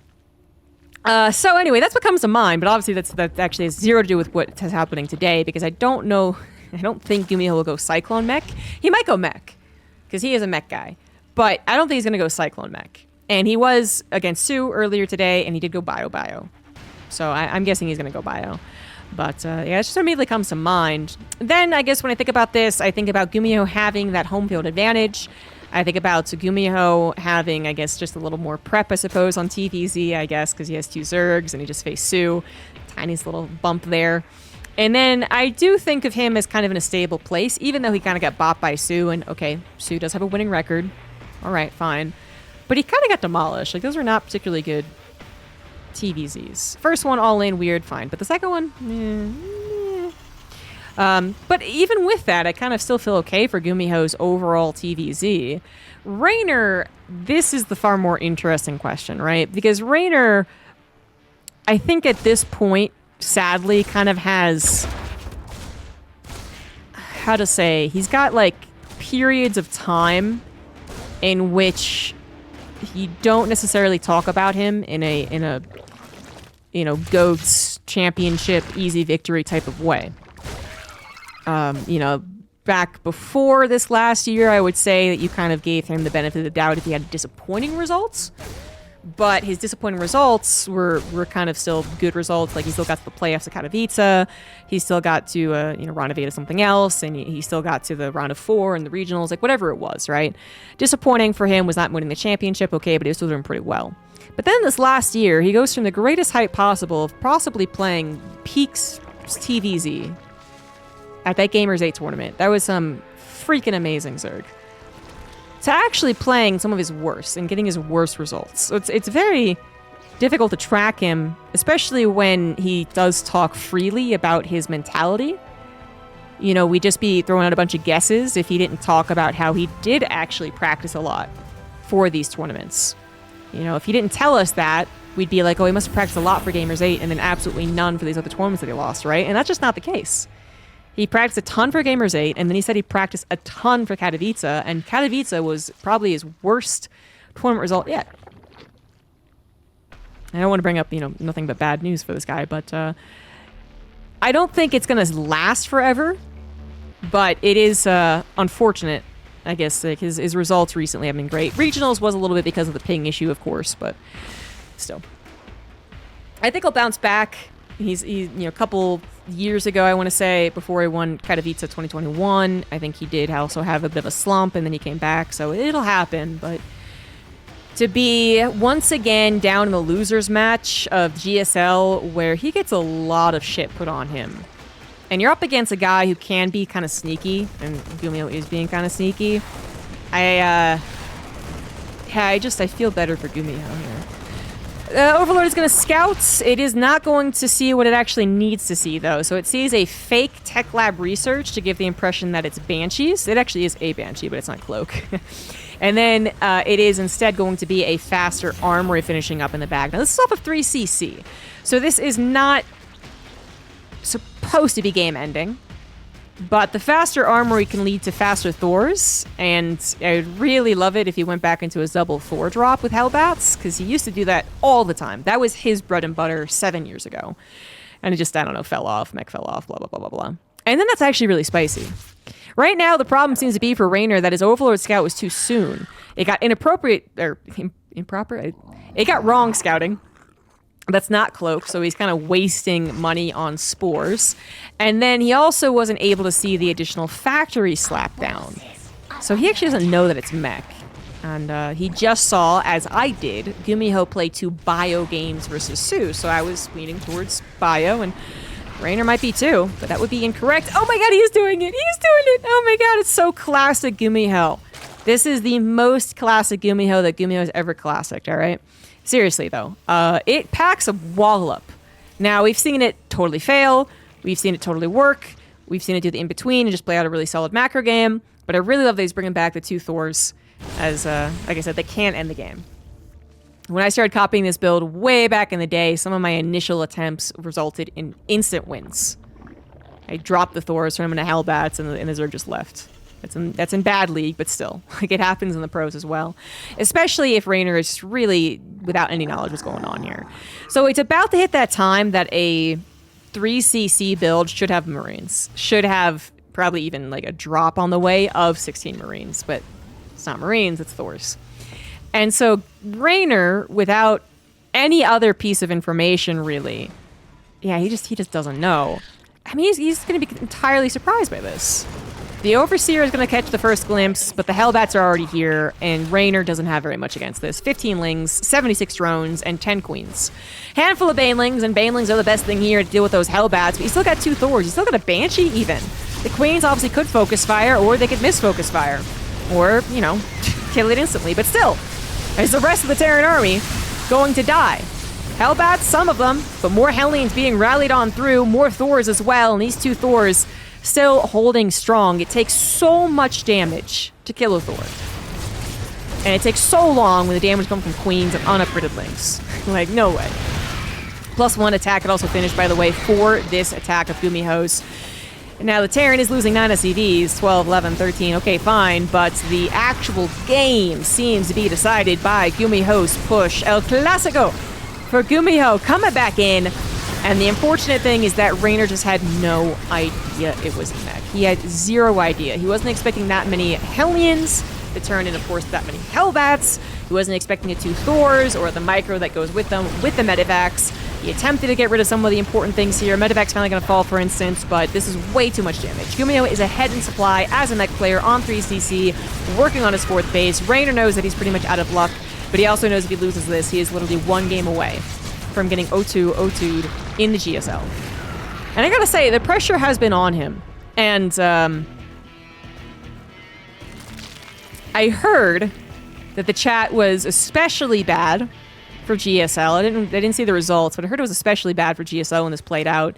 And I did wonder if it was because of Reynor. Now, generally, YouTube chat's also questionable. But Reynor gets a lot of unnecessary shit because he's a overconfident guy. Cocky, but in a really nice way, I think. But he gets like a surprising amount of shit. Or daring to put himself on the level of Koreans when he actually beats them in regularly in international tournaments. And he's not invulnerable to that conversation. The last time he bombed out of GSL, which I feel bad using the word bombed, but last time he lost GSL, he also got a lot of people, rubbing in his face, calling him out, and probably made the whole experience unpleasant to the point that I would have not been surprised if he didn't want to do it again at all. But he did want to take on that challenge. He did want to still prove himself at GSL and try a different tournament, a different challenge for himself. And unfortunately, it's not looking so hot. He is playing this game out, guys, but he's in a really bad spot. So that, I'm sure, is weighing on him as well. Because it did weigh on him. He did talk about that after his last loss in GSL. I want to say I've seen Reynor make comebacks here, because I think I have, particularly against Mech. Mech has a slightly harder time actually tying up the loose ends of a one game because it depends so heavily on its critical mass. You don't get a lot of wins that snowball from having just enough Marines left over after the banelings expend themselves. It doesn't really happen with mech. If you have 5 tanks left over, but they flood with the simple 20 Ling flood, quote unquote, like that, so those are the tanks, right? So you do see mech games take longer to actually end unless the Zerg player is, you know, I don't know, for whatever reason has the excuse kind of just to be like, yeah, whatever, I'm going to go to the next game. But Reynor really does not have a game to give here, so he's not going to tap out. You also have maybe some harder things for mech to deal with, I guess, than bio. Certainly debatable. But, you know, blinding clouds can be especially effective against mech. There have definitely been times where a mech player has gotten ahead, substantially ahead, has gotten maxed out, maybe even beaten the Zerg to the max out, which is a really bad sign. And then because the Zerg has, let's say, like Roach, Ravager, Viper, they actually, and like, they make 30 Ravagers. It's barely any Roaches, right? It's Ravager, Viper. It's like a spellcasting comp. Like, we've seen them make comebacks. It's usually because the mech player gets really overeager, though. It's because they push too aggressively. It's because they push too blindly. They don't split up their tanks. They don't go for any other form of harassment. They don't kind of distract. And it's, you know, it's the mech player's fault, I would say. But Reynor is pretty good at finding the times where a mech player makes a mistake. And he's really got to do it here. So, the course that I've been speaking, we do seem to have an even game. It's really not. When a mech player's on 5 bases and Reynor, the Zerg, has almost no bank, it's not a good sign. But this is probably the best chance possible for Reynor to make a comeback. Up against a more turtly mech, they didn't just kill him immediately. That is a lot of Hellbats, by the way, so the banelings can be very efficient on this ramp. Yep. And Vipers. Vipers are absolutely good to have against mech. But 5 bases, well defended, tanks, Sensor Towers, Liberators, missile turrets. That is going to be a very tough break. This is as kind of obnoxious as it is. Nice save on that Thor. It's kind of obnoxious as it is. GuMiHo's foolproof plan to winning is to turtle. Like, you could argue that. You could argue moving out as a mech player is the mistake here. And you could have argued that for bio for a while, too. You know, when morO was showing just how turtly bio can be. Your argument could have been, at that time, Tam players can't move out against Zerg, so what do you expect? But it does mean we get a 20-minute game out of what was actually like an 8-minute game. So, yeah. Anywho, so we got battle cruises on the way. GuMiHo not going to be content to just remax on the same old units with better upgrades until Reynor exhausts himself. He is going to add in the battle cruiser. Not totally common to have this happen. I'd be surprised if Reynor was immediately thinking battle cruisers, but one, it's clearly a turtle mech. So that's already, you gotta wonder what they're doing behind it. What is their overall plan? Are they just gonna wait for me to exhaust myself? Do they have something else going on? And then 2, it's GuMiHo. And GuMiHo is the other guy that goes for battle cruisers besides me on a somewhat regular basis. Every so often you see like TY if he's playing a long enough game. Maru once or twice in some of his games, of course. Maybe some TVTs that go 30 minutes. Battle cruisers are just not that common. Reynor does have a Spire, but it's also just kind of that thing that Zergs do when they have this long game. They're building a bank, they're building a technology, they're building their resources and upgrades, and giving themselves as many options as possible to win the game. So I don't think that's because of the battle cruisers. Which, by the way, we did have the Cyclone upgrade, but I haven't seen a single Cyclone. I'm not wrong, right? That's what it looks like now.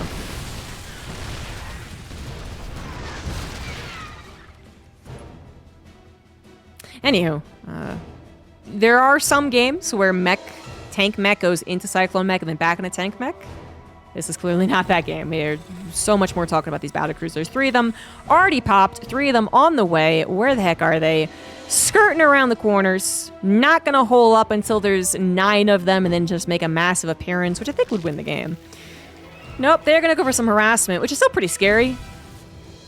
Battle cruisers with Yamato showing up on a base, Yamatoing it down, and then teleporting out. No one likes that feeling. Reynor seeing an opportunity, kind of showing itself, but you know, even in some of these wider positions, we still have ramps to go through, chokes to go through, brush to consider, Sim City to consider. I mean, nothing is really easy for Reynor to collapse on. And now he has another worry. He's no longer just focusing on his aggression, trying to find as many opportunities as possible. He now has to worry about battlecruiser aggression, which means there's, that 1 extra second where Reynor doesn't find the units unsieged. This time he does. Units entirely not paying attention, forced to be picked up by dying medevacs, and one of them does go down with a unit inside of it. This is possibly the best break so far, but where are the corruptors? Dealing with the aggressive battlecruisers, we have now defensive battlecruisers in action, but speaking of not paying attention, GuMiHo not teleporting his unit, was paying attention to the defense as well as his Hellbat harassment. Did mess up a little bit there, but overall still has 5 battlecruisers that, of course, will be repaired up, working on their upgrades. 14 infestors are on the way. Good lord. Infestors are pretty good. He's got Neural Parasite. Neural Parasite those Thors. Take out those battlecruisers with their own units. Take out the battlecruisers, obviously. Use Yamato against them. Make sure they can't teleport away because they're under your control. Very useful thing to have because they can also burrow and pop up and surprise the battlecruisers. Reynor is giving himself the best chance possible to win a game, which he had basically lost in minute 8 to the Hellbat attack. But I have not seen too many Zerg players win against this particular Terran position. When there is really no delay in the Terran's expansion process, it's really difficult to then outspend them, which is what Zergs do. They outspend the mech player. Gets a little bit better with a more cost-efficient army, such as one that is made up by spellcasters, but only moderately better. Raven is on the way. It's going to help the tech with the battlecruisers, but also has spells of its own. It's going to be very useful. We got transformation servos, so Hellbats and Vikings and Thors can all change quickly.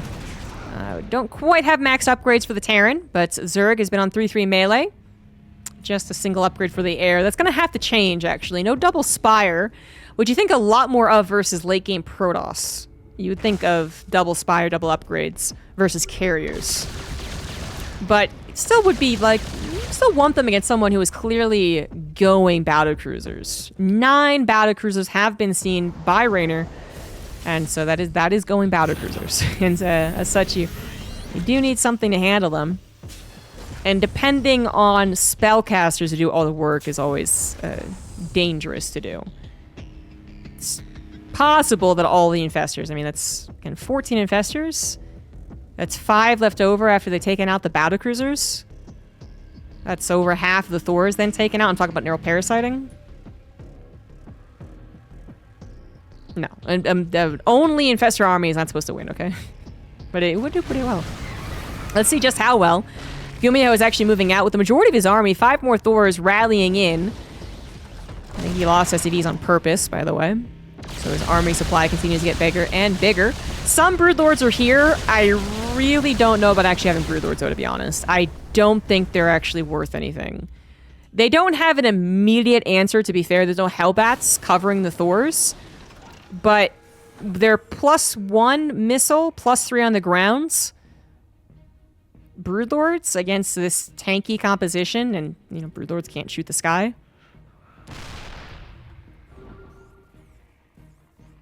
I don't know, man. I don't know.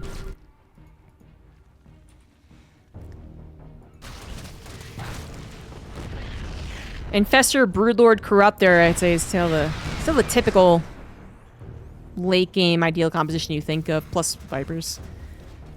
So there is that. I'm just really worried that these Broodlords are gonna say, "Hey, what's up?" in the army fight, and then just die immediately. Okay, one Thor had a suicide wish. Just walked right up in there, didn't it? GuMiHo does not have ghosts, which would actually be the only thing needed here. The only little cherry on top. He's got sprinkles, he's got fudge, he's got chocolate syrup, he's got the ice cream. Doesn't have the cherry on top, that would be ghosts. But he clearly is either not thinking of it, which is possible, or he doesn't want them.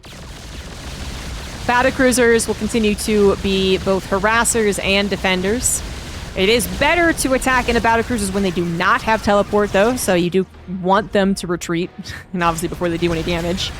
One planetary will go down, but it also was not attempted to be defended. So that was a freebie from GuMiHo to Reynor, as he had his sights set on the left side of the map.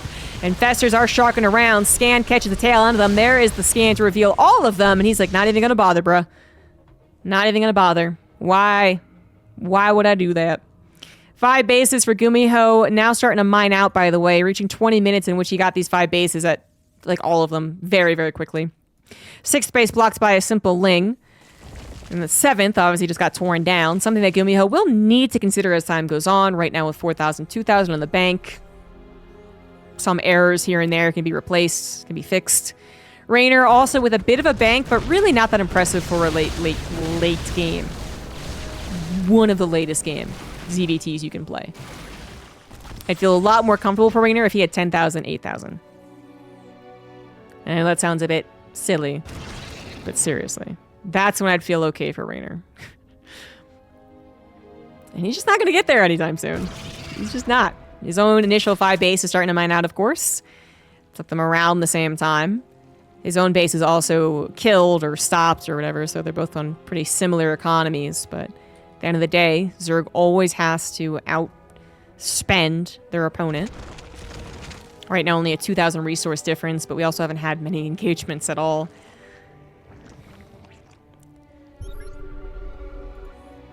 And this game really has just gone on here, hasn't it? It just continued on. Reynor not want to give up easily. Finishing up his upgrades, by the way, that eventually get double spire and has worked on 2-2, now on 3-3. 3-3 finished up a while ago for GuMiHo, so no more upgrades necessary for the Terran, unless they do add ghosts. Broodlords caught a little by their lonesome. Scan ahead reveals the rest of the Zerg army is coming on through, however. Really, the only thing here for GuMiHo that can take out those infestors are the tanks. Oh my god, he actually jumped on top of everything. Oh my god. Oh my god. I mean, fungals, neurals, spores, everything just collapses in together. And I mean, yeah, that's a lot of neurals, but not enough. Infestors go down. They release an entire battle cruiser when they do so. That's, well, some of them might have still had him auto, but now they don't. Oh, and the immediate transfer over into the Cyclones, I talked about it, sometimes going into Cyclones, even after you've maxed out on mech, can be a really savvy move, and that is something that GuMiHo is doing here. That means he's going to be able to take down any amount of corruptors that appear to try and take down the battle cruisers, because they're still a threat. It also means that he's going to have a little more map control than if he tried to just build up with tanks. But he probably won't be that good against Ultras, and there are 12 Ultras on the way. Looking to clean up the rest of these Thors. Job easier said than done, although the Thors are injured and they could be surrounded. They're still going to trade somewhat with those Ultras, and the battle cruisers get taken down, but the Thors just rip the Corruptors apart. 13 Corruptors left over after 16 have died. 13 Infestors went down. Now, 11 battle cruisers also fell, but you can see the resource loss now looks a little bit more usual for this matchup. Actually, a pretty good surround on the Thors, but tanks are sieged up, battle cruisers arrive, Cyclones are here, and there is nothing else going for these Ultras. There wasn't a blinding cloud until just now. That's not effective enough. They didn't really get a full surround of the rest of the army, and they are running into more reinforcements. Reynor has entirely depleted his bank in that attempted... what's the word? In the attempted reinforcement, in the attempt to just remax on something that's a little mobile and then hopefully catch GuMiHo in a really bad supply situation, and it did not work. And that is that. GuMiHo wins after 23.5 minutes, and now Reynor is on his last life in the GSL. Game number 2 will be on Site Delta. Up 1 in the bottom right, we do have GuMiHo. And in the top left, we have Reynor. And Reynor is on his last life. He has lost 3 extremely disappointing games. At no point do I think that Reynor has really ever been up in a game so far, nor have I any belief that he's had fun. And I think you can actually tell when Reynor's having fun, really moving and grooving. Obviously, he's usually listening to his music, which he probably did at GSL. Actually, if he's allowed to. I'm not sure you can in GSL, but still. You can kind of get the feeling that he's getting into his groove. Because he's a very groove-based player. He's a very tempo-based player. Zerg really fits him quite well, although his Protoss is also amazing. But I think we all think of Reynor as someone who excels at those weekend tournaments where things are fast and furious. In games that are also fast and furious. He's not really someone you think of who meticulously thinks out a game and does everything appropriate. He's a feelings guy. And that might also be working against him when it does come to the GSL, as it is a planned tournament. You might think with these results, especially if this map is also disappointing for him. Yeah, foreigners. Not even any good, am I right? Ha! But of course, that would be stupid. If you think Reynor's bad just because of this, that's stupid. Reynor's not having a good time recently. That much is absolutely true, but you would never call him bad. And, certainly could look up history between Reynor and GuMiHo, Reynor and soO, and Reynor and herO, and show you plenty of really good wins.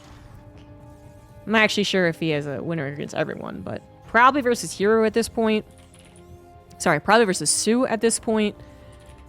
And if he had a winning record versus GuMiHo, that also wouldn't surprise me. He's almost even versus herO, actually. 8-9. And for GuMiHo, he is also extremely even. Holy shit. They're actually so well matched. Wow. Okay, then. They are... oh, I put the wrong thing in. Hopefully nothing important is happening while I'm doing this. Okay, no 2 racks. We're good. 1 racks factory. Gotcha. Anyway, they're 7-7. They are literally tied before this series. 24 and 22 in maps, Reynor's favor. Super, super close. Good lord. Anyhow, just pointing out that Reynor commonly beats these guys, and in sometimes more prestigious tournaments, never forget that Reynor is the only 3-time finalist for an IEM. Sorry, for a global finals. Sorry, excuse me. I need to win a Katowice, runner-up to another one, runner-up to BlizzCon as well. Anyway, enough with that. Do just have to back up someone that I think is a really nice guy. Hang out with him occasionally, and I think is great for the scene as well. Gotta back him up even when he's performing really not well. Because yes, these 3 games that Reynor's played so far, heading into the 4th, not the Reynor we know he can be. For whatever reason that is. At the very least, he can keep his chin up after these losses.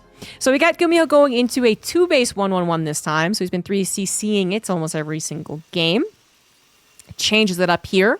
Reynor had no information, no proper information as to what his opponent was doing last game. And there are other mech openers in which that isn't as much of a problem. There are just Hellbat attacks in which Queen Ling Baneling can absolutely defend. The Thors add that little bit extra. There's Cyclone openers that we've seen him scramble his way out of. There's Blue Flame openers that we've seen Zerg players defend well enough to then play out the mech game. There's a ton of different builds that go into mech in which the Zerg player doesn't just instantly die because of it. And I mean, that was actually one of them as well, because he definitely didn't instantly die. Spent 23 minutes playing that game. But that was one of the more powerful ones, one of the more actual game-ending ones, and Reynor just refused to give up.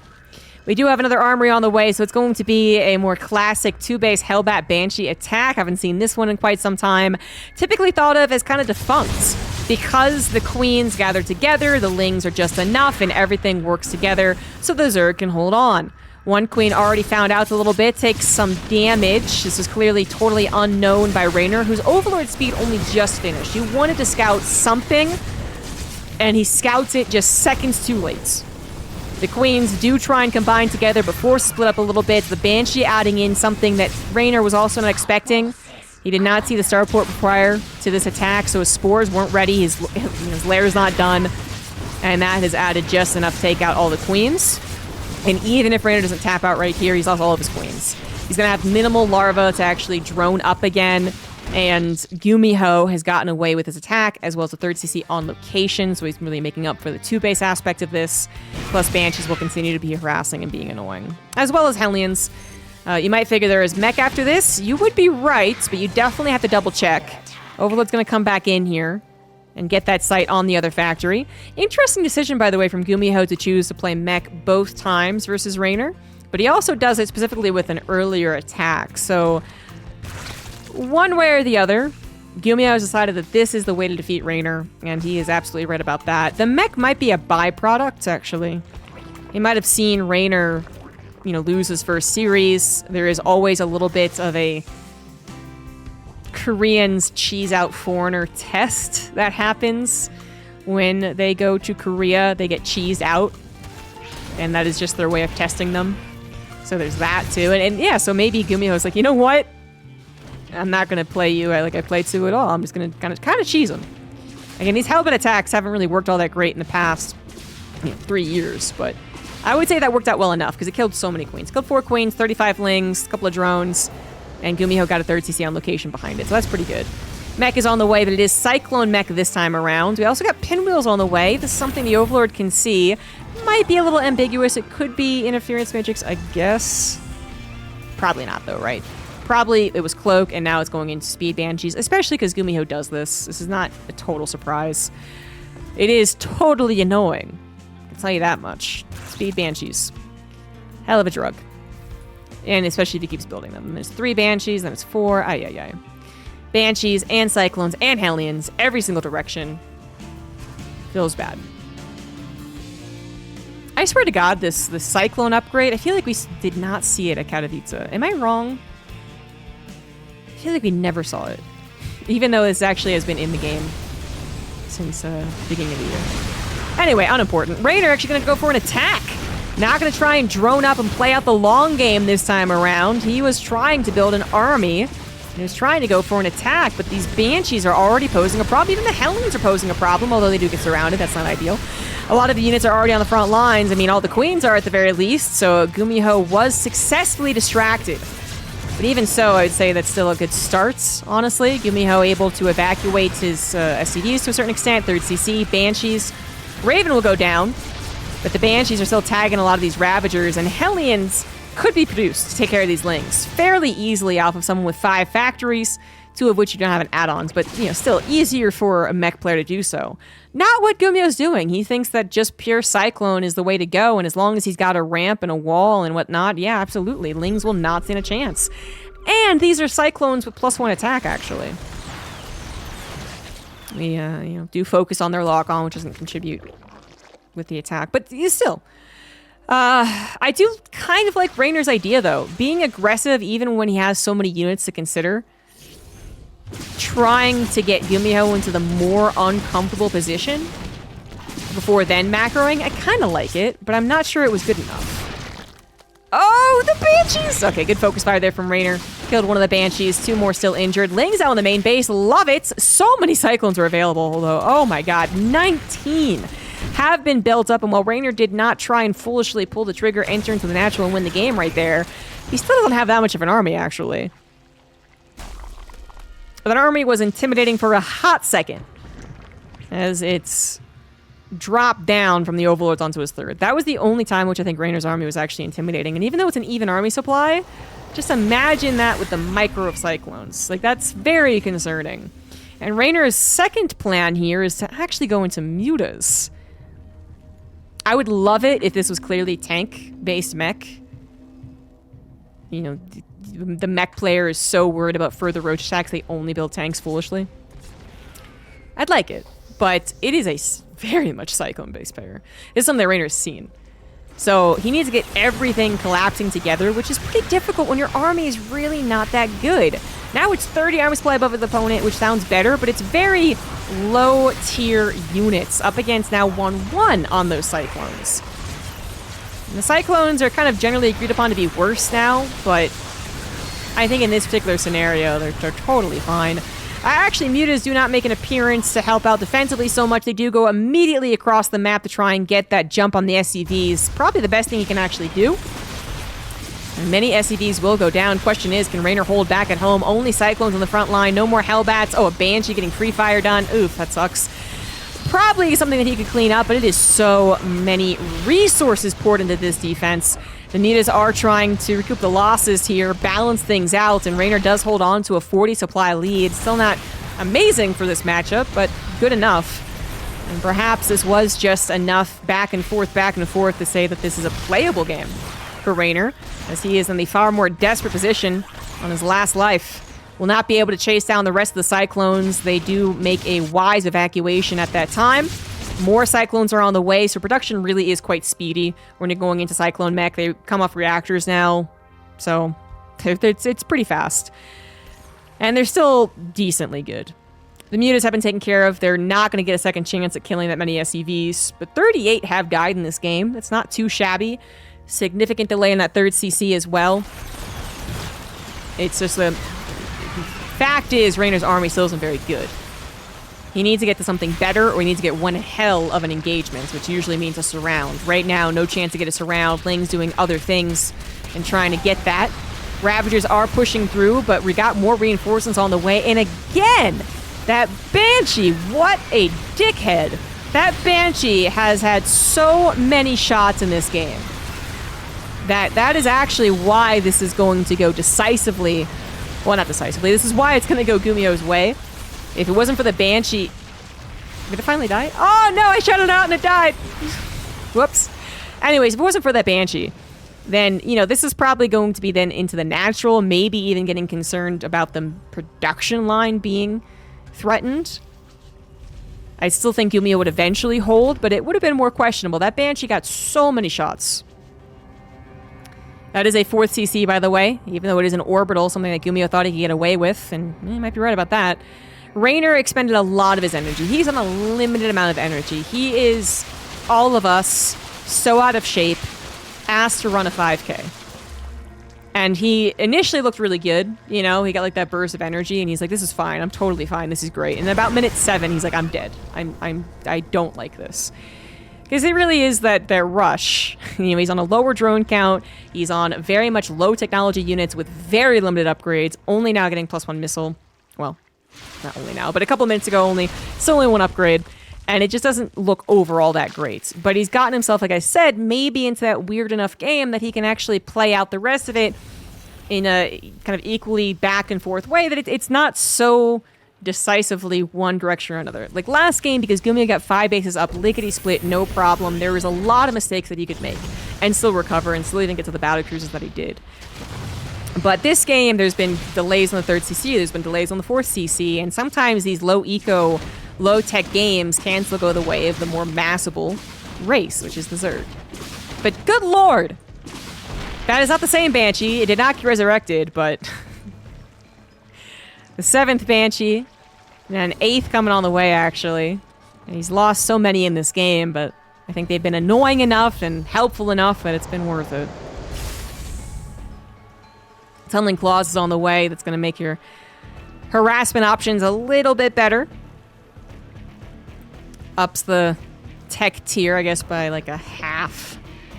Still not on those ultimate spellcasters, though, and you're not on a very safe Remax bank, which is really the nice thing about playing into the low-tech option, is that you're supposed to be able to Remax over and over and over again. GuMiHo, by the way, while I've been talking, we've had about a minute and a half pause on any true engagement. During that time, GuMiHo has become a very solid defensive mech player, getting over the hump of 150 supply, getting 4 bases, properly protected despite one of them not being a planetary. This is when things start to get really scary for a low-tech Zerg. Low-tech, and I would still say a low economy, only now getting up to over 80 drones. You don't want the mech player to ever feel comfortable, to ever be able to sit there and think, okay, the tanks have to spread, and I gotta make sure I cover this angle and that angle, and oh, I should probably get a sensor tower. You don't want them to think. Is there much thinking involved in mech? Here's a little. Some, maybe accidental F2 burrow roaches, which, by the way, are seen. Wait, what? Did he see that? Oh, he saw there's roaches in the Ravager army. Just kidding. Unlike me, who never once notices the roach upgrade skin, GuMiHo did, so good for him. Well, that was damn well timed then, because he just blocked out 4 different attack points. Well, almost anyway. Natural was blocked out, main was blocked out, 3rd CC ended up being a little more troublesome. Those roaches did pop up and get some friendly fire done as well. And then he snuck some in the background of the 4th base. So that was 16 SCVs killed. But for how many roaches exactly? And we got Banshees chasing after the retreats. That's even worse.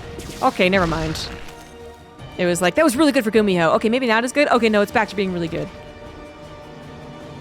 Reynor does still hold on the supply lead, but GuMiHo even getting a 5th base up. Again, still over that 150 supply that it just generally means you have enough units to defend defensively, is what that usually means. Not always, obviously. But 150 is kind of where you start to feel safe as a mech player.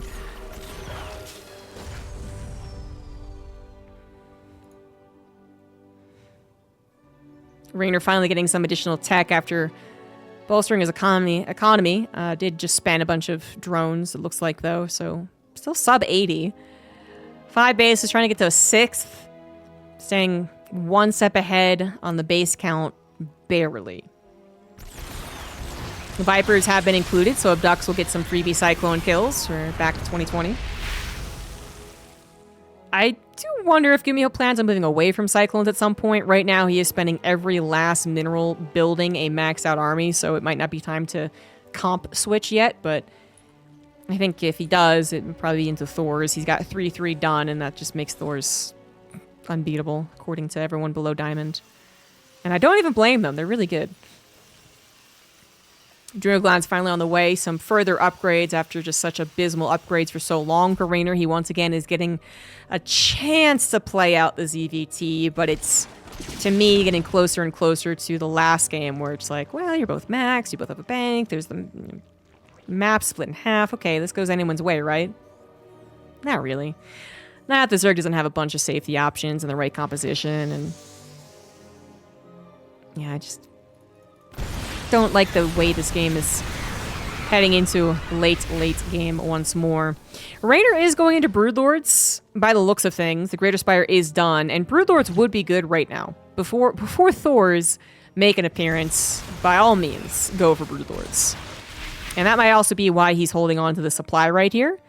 The longer that Reynor is not attacking him with low-tech units, the more that GuMiHo will get suspicious of the potential Broodlord or Ultralisk transition. Should be scanning, honestly. The Cyclones will cover for a little bit, especially if they get really, really good engagements. Nothing protecting the Broodlords whatsoever. But they're not what you want to depend on against someone who is building a Broodlord count. One hatchery goes down. Reynor did need that. Now he's on the same base count as his mech opponents. Broodlords still not find out. There's 9 of them with barely any upgrades. They're actually really bad. And they're even worse after the patch as far as being direct fighters. So they're just... God, they're terrible, actually. You still have to respect the Broodling AI tank problem that does present itself, and the rest of the army as well. So, don't take the engagement. You don't have to. GuMiHo's still expanding to the north because, you can lift against the Broodlords. And then he is buying time to get to those Thors. The Thors, again, with 3-3 against 0-0 Broodlords. They have just 1 melee when the Broodlings are on the ground. Oof. And the Cyclones are also doing kind of the Protoss blink thing, If you don't have your carriers ready, start running units around the map. And that is exactly what's happening here. Broodlords are a little faster from the patch, so they're kind of supposed to be better a little bit at dealing with this, but they can't be in every place at once. And Reynor just had no defenses around his bases. 2 hatcheries fall down to 2 different Cyclone attacks, 23 drones as well. And Reynor is not getting anything in this game. It was a little more convoluted around that 3-4 bases. There was a chance someone could improve as time went on more than the other. I was kind of hoping it was Reynor just for the sake of a game here. But it might just be GuMiHo's 2-0 because he's the one that has thrived past the Hellbat opener into Roach counterattack situation we had, and now is winning kind of by these base trades, honestly. Reynor just can't have his army in the right position, apparently. The Broodlord's still not caught up yet. The Roach Ravager handling other attacks. And all this time, GuMiHo rallying his units through the middle of the map is... I'm sure it's not disrespectful. I've never seen GuMiHo ever do anything remotely even, bragging, Like, he just doesn't. But honestly, if you see a mech player rallying units across the map, they're pretty confident, I guess is what I'll say there. Or they've totally mismicroed and they're making a bunch of mistakes. That is also possible. But Reynor is pretty dead. GuMiHo knows it. All I need to do is really find one attack path to rally his units to, and then he can continue being aggressive. Reynor's supply now down by 30 to his mech opponents. GuMiHo safely on to 7 bases as he kills Reynor's 5th natural still intact. And Reynor with a very, very, very disappointing GSL. I don't remember if it's more disappointing than this last one, but this has got to be up there in one of his worst performances. And it happens, but I do have to be clear. Like, I don't want to be because it's not good news, but I do have to be clear. This is one of his worst performances. He never got a game in which he really got to play. Even in the series versus herO, where he was actually the one trying to be aggressive, like he wanted to start this entire group off with his own Ling, Roach, Ravager, Queen attack. He's like, I'm going to take control. I'm going to give myself some momentum, and then we'll see what happens. And he got stopped easily by the Protoss attack. And then it just felt like that was the tone set for the entire GSL group. These are now back-to-back premier tournaments that Reynor's not done super well in, I guess. Regionals is a major. I'm talking Katowice and GSL. Hopefully Reynor can get whatever needs to be fixed. You know, he's also talked about his mentality directly after the Katowice loss. I didn't watch the entirety of the video. I'm sure other people did. And he thought he had like better ideas going into further tournaments. So we're excited to see him do it in GSL. He didn't do it here either. His next chance is going to be in Dallas, of which he's attending, seated, because Max Pax did not attend. Shocking. And then after that is Gamers 8. See if he improves. If GuMiHo improves, of course. Talking a lot about the guy who is losing because it is very disappointing, but to flip it, talk about the positive notes. GuMiHo has his own extremely disappointing start to this group. Brings it back 100%. O2 versus soO, 2-0 versus Reynor, Bio versus one, Mech versus the other. And actually, after this, when Reynor decides to actually forfeit, because he's dead, guys, he is dead. GuMiHo will face soO.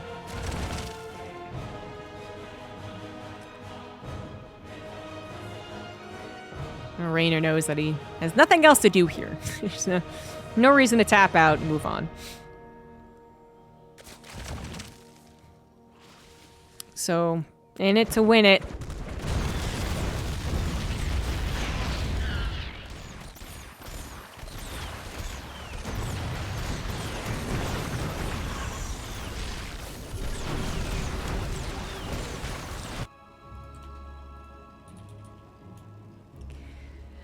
I don't have much else to add here, guys. They did the negatives, they did the positives.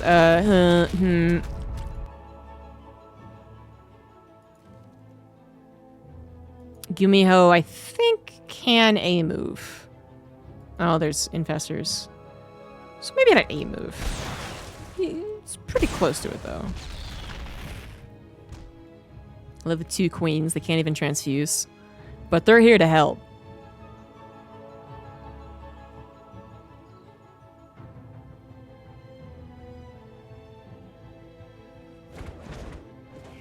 So I heard the new Mad Max is good. I was really scared. I didn't think the trailers looked very good at all. But I really liked Fury Road. It's one of my favorite movies. So I'm excited about this one. Some cyclones get cut out. GuMiHo can replace them. Don't worry, guys. I'll update you when the game has actually become viable for Reynor. He might lose to a base trade. If Reynor really doesn't want to tap out, Reynor could lose all of his buildings and die that way. Infestors are trying to get the best possible engagement. GuMiHo's production is being camped. This is the best possible thing a dying person could do. Oh, here we go. Sorry. Yeah, this is the best thing that a dying player can do. Try and get on top of Terran production, and then try and dissect the Terran army. Split it into fourths and thirds and whatnot.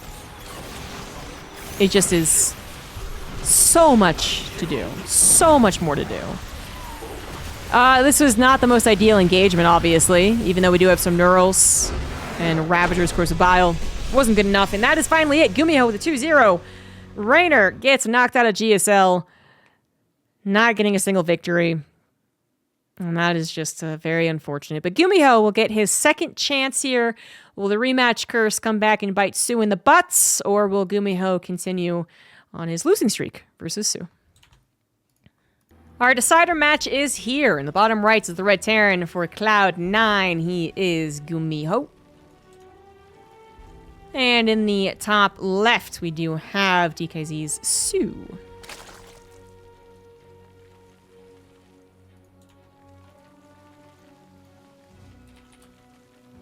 This event builds character for Reynor. Isn't that what parents say when they want to make their kid feel better about, like, being rejected for prom or something? I don't know. Now, Reynor's recent slump and his third time GSL, second time being kind of a catastrophe, is a bit of a question mark, yeah. People do seem to forget that Reynor did have a pretty amazing run. Isn't quite the right word, but he did get to the round of 8, I believe, and it was pretty cool. Or he got close to it, maybe. He got, like, super duper close. Game versus Classic, that was really awesome. Anyway. soO going for 1 base, by the way. ZVT, a little weird, but we do see it come back every now and again. Yeah, Reynor did have at least, like, his initial attempt at GSL when he was before he was considered, you know, a champion as well. Like, and it was actually pretty good. Just, as he's gotten better and had bigger results, it actually got worse in GSL. Just can't really explain it. But moving on. We are back to the good old dependable Korean pros in the Korean tournament. Yeah, it's called Global, but it's Korean tournament. And soO is not kidding around. This early pool is not just for a couple of lings, just to be obnoxious. Even if he was thinking GuMiHo would be so greedy as to go for a CC first, early pools do not stop CC firsts. But you know what early pools do sometimes go into, and what does stop any amount of greed? Roachborn. If GuMiHo's too greedy, and if his scouting is too bad, then he can absolutely lose this within 4 minutes. Pretty rare for that to happen, especially when the Cyclone got changed over onto a no tech lab necessary requirement. The Roach just don't kill as much. The Reaper sees that the hatchery is later. At the same time, the Lings harass the command center. The Reaper really has a conundrum. It wants to go back and help out in case there's more Lings, and which there actually are. The Marine was dragged out here. 6 Lings, not just 2. 1 Marine, not enough. 2 Marines, I don't think would have been enough unless they got into a really nice position, and the SCVs helped them, but the SCVs have been pulled back, so the Reaper, which is probably waffling between coming back to help and waiting to see the Roaches, if there were Roaches, of course. If, you know, waffles and then decides, okay, I'll go back. Fine. But he's already lost 2 SCVs, he's already lost command center time, he's already lost a Marine, and he has lost that scouting on the Roach follow-up. This is the worst case scenario for a Terran player. Because you really would hope for them to scout at least something on the follow-up, or have a Cyclone already building, or, you know, whatever, but it's a Hellion. With the reactor still only halfway done on the barracks, the Reaper did catch sight of something, sees that it's a Roach, has lost all the opportunity to throw grenades to buy more time, and no bunker. I mean, this is just, yeah, I haven't seen a Terran get so blindsided by this in a while. The Cyclone still not requiring a tech lab, coming out faster in general, does still usually mean it's a hold. It's just not a very pretty hold. Reactor goes down, depot will go down, bunker will be canceled, and that Cyclone is now vulnerable. That is 6, now 7 units in the main base. Cyclone needs to be microed perfectly. Ravager is locked on first. That's always nice, but SCVs will be lost in the hold. And the Cyclone, you know, it takes time to kill a unit. It's the only real damage dealer here, so... Oh my god, and it goes down. There are no more units following this up, so like I said, this will be defended. It just is not pretty, and is a failure of GuMiHo here. He has taken enough damage to be in trouble, because there's no counter here either. I mean, even with another Cyclone and the medevac on the way, the counter from the Terran at this point, very light aggression, very light. And so soO should probably be able to bust out a few drones. I would say maybe have the 3rd base on the way. He actually doesn't. He actually built a lot of Overlords. So losing one's not going to hurt. It is still weird enough, though. I mean, if this killed 20 SCVs, no issue calling this game. 12, you know, Terrans, we're pretty good at coming back on an economic deficit, you know? soO actually built 6 more roaches. The Reaper survived, which is kind of a good thing. You know, it's not thought of, but now that you've got a Reaper still, you're watching for that 3rd hatch. Pretty useful. Sees no 3rd hatch, and so GuMiHo gets a heads up for the secondary all-in. That's what he gets. Is that good enough when your production is still so limited? Medevac has been produced. Cyclone going to go for some harassment. Maybe even try and track a little bit of the attack. Not a bad idea, but there are Lings on the way too, so, you know, you can only micro so much against those guys. And a Banshee definitely needs to be on the way, and a Banshee is. That 3rd hatch was significant delay. So there's a chance that soO just actually got up to 48 drones for taking the hatch, or he could have built all army off of 35 drones, and it is the latter. We know that. GuMiHo kind of hasn't gotten in to see the, like a surplus of drones, I guess, if that was the other option, right? And hasn't seen the roaches, just saw Lings. But it'd be a pretty good read on his information to be prepared for this. So Bunker is here. SCVs are pulled. Medevac did get some damage on this Ravager. There you go. Yeah, the Cyclone is trying its best, and the Banshee is going to pop out. So this is the best possible chance to hold that follow-up all in. soO is going to actually drone behind this, realizing that this wasn't good enough. The Banshee alone is going to significantly help against this attack. That might not be an issue if the wall is broken, because you still have 30 Lings flooding into 2 bases if that happens. It kills enough Lings, or kills enough SCVs, and then you're fine. But with a full wall not being broken, because you didn't have enough Ravagers, the Lings are useless. So, good hold there from GuMiHo. And as simple as that, GuMiHo is back into this game, and in fact is probably winning it. As simple as that. It was a bit questionable after the SCV lost in the first place. Like, we've seen Terrans make a comeback before. But then soO doesn't go for a macro game, he goes for a follow-up all-in that, while not strictly scouted, I do think was giving... The lack of third is a real question. That was a real red flag here. And so GuMiHo just does kind of a very simple defensive thing here. He goes for a Banshee and he goes for a Bunker. Those weren't very costly if soO actually did not end up going for a secondary all-in. So that worked out pretty smoothly for GuMiHo. soO's another one in trouble. He temporarily was on the same work account as a Terran opponent. Not usually what you want. Had a bit of a spike, but now we're going the other direction.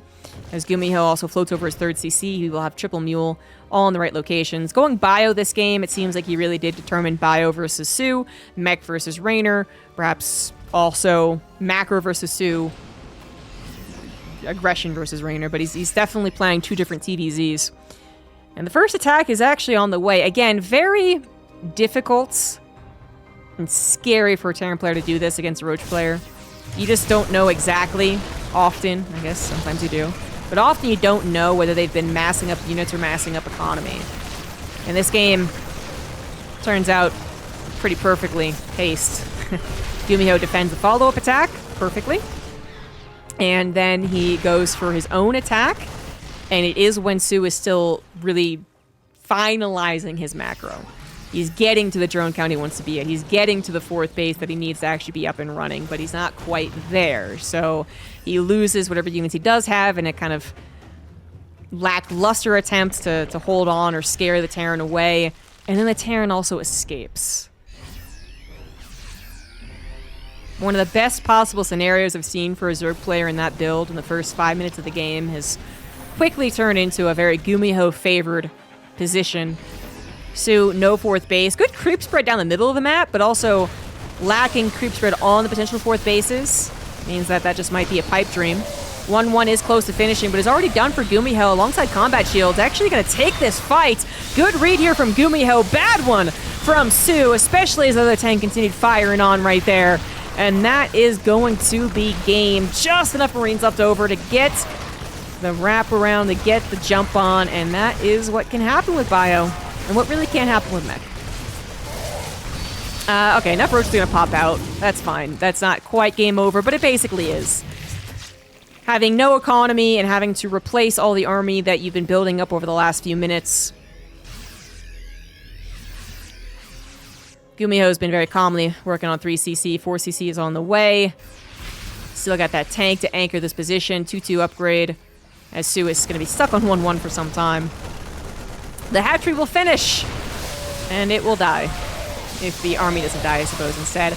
Might be a little bit more, yeah, to bite here. These Roach Ravagers now do have 1-1, so that Carapace especially really working. But GuMiHo is reading this correctly again as far as the lone battle he was. But of course, reinforcements were arriving for soO, but now more reinforcements for GuMiHo as well. He is going to safely pick those up. Defender's advantage still kicking in just enough. But GuMiHo is still taking really good trades because his economy is totally intact. His economy is working really nicely. His fourth base is on the way. His upgrades are on the way.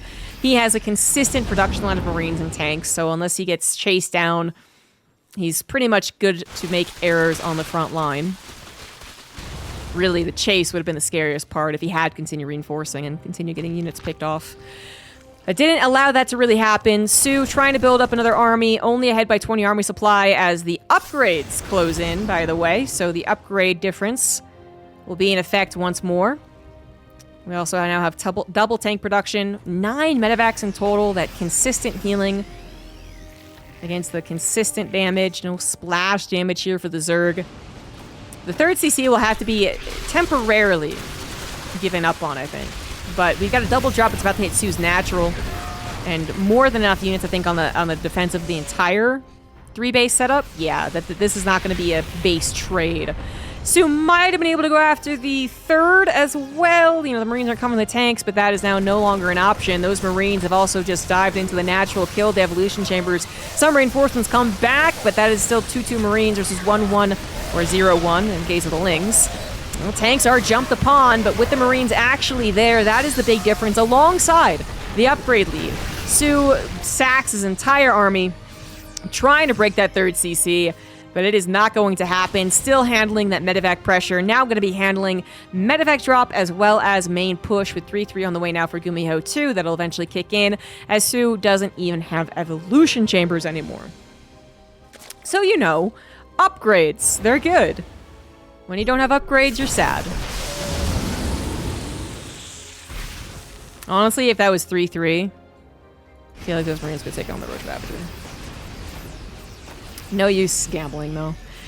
3 more barracks are on the way. Gonna get tech labs. We'll eventually add in Marauders, too, to help out here. But we're on 50 Marines. Tank count was reduced significantly in that last battle. But I don't even know if he needs that many tanks. I don't know. Corrosive Battles are hitting some of these Marines. Tank free fire in this entire time, however, not taken out of the equation immediately. I guess there wasn't that... Is it high ground? It is high ground, yeah.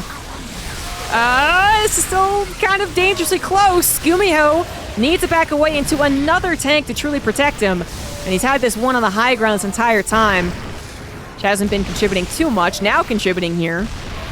That was possibly the last remaining hope of the Zerg. And then he still would have had to gotten into the natural, and still would have had to gotten into the main on top of all that production as well. And there is the full surround with the SCVs, the Marines. The fourth base died to the drop. GuMiHo with a 30 supply lead over a Roach player with 3-3 at 80% done. You can see why soO kept holding on and kept being aggressive. He almost found that time in which the tank count was low, the units were just low enough in population, and he was just close enough to the production line that it got scary. But even then, I'm not sure he would have really won off of it. There the Marauders come now, 4 at a time. Marauders slow on the way, 3-3, finishing up in about 30 seconds. Scan on the would-be 5th base reveals that it is not done, and is actually the 4th. This other one died.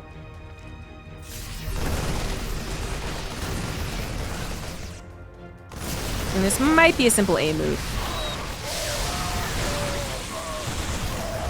The tank does siege up, and that should clear it. Tons of weak medevacs. Imagine one parasitic bomb.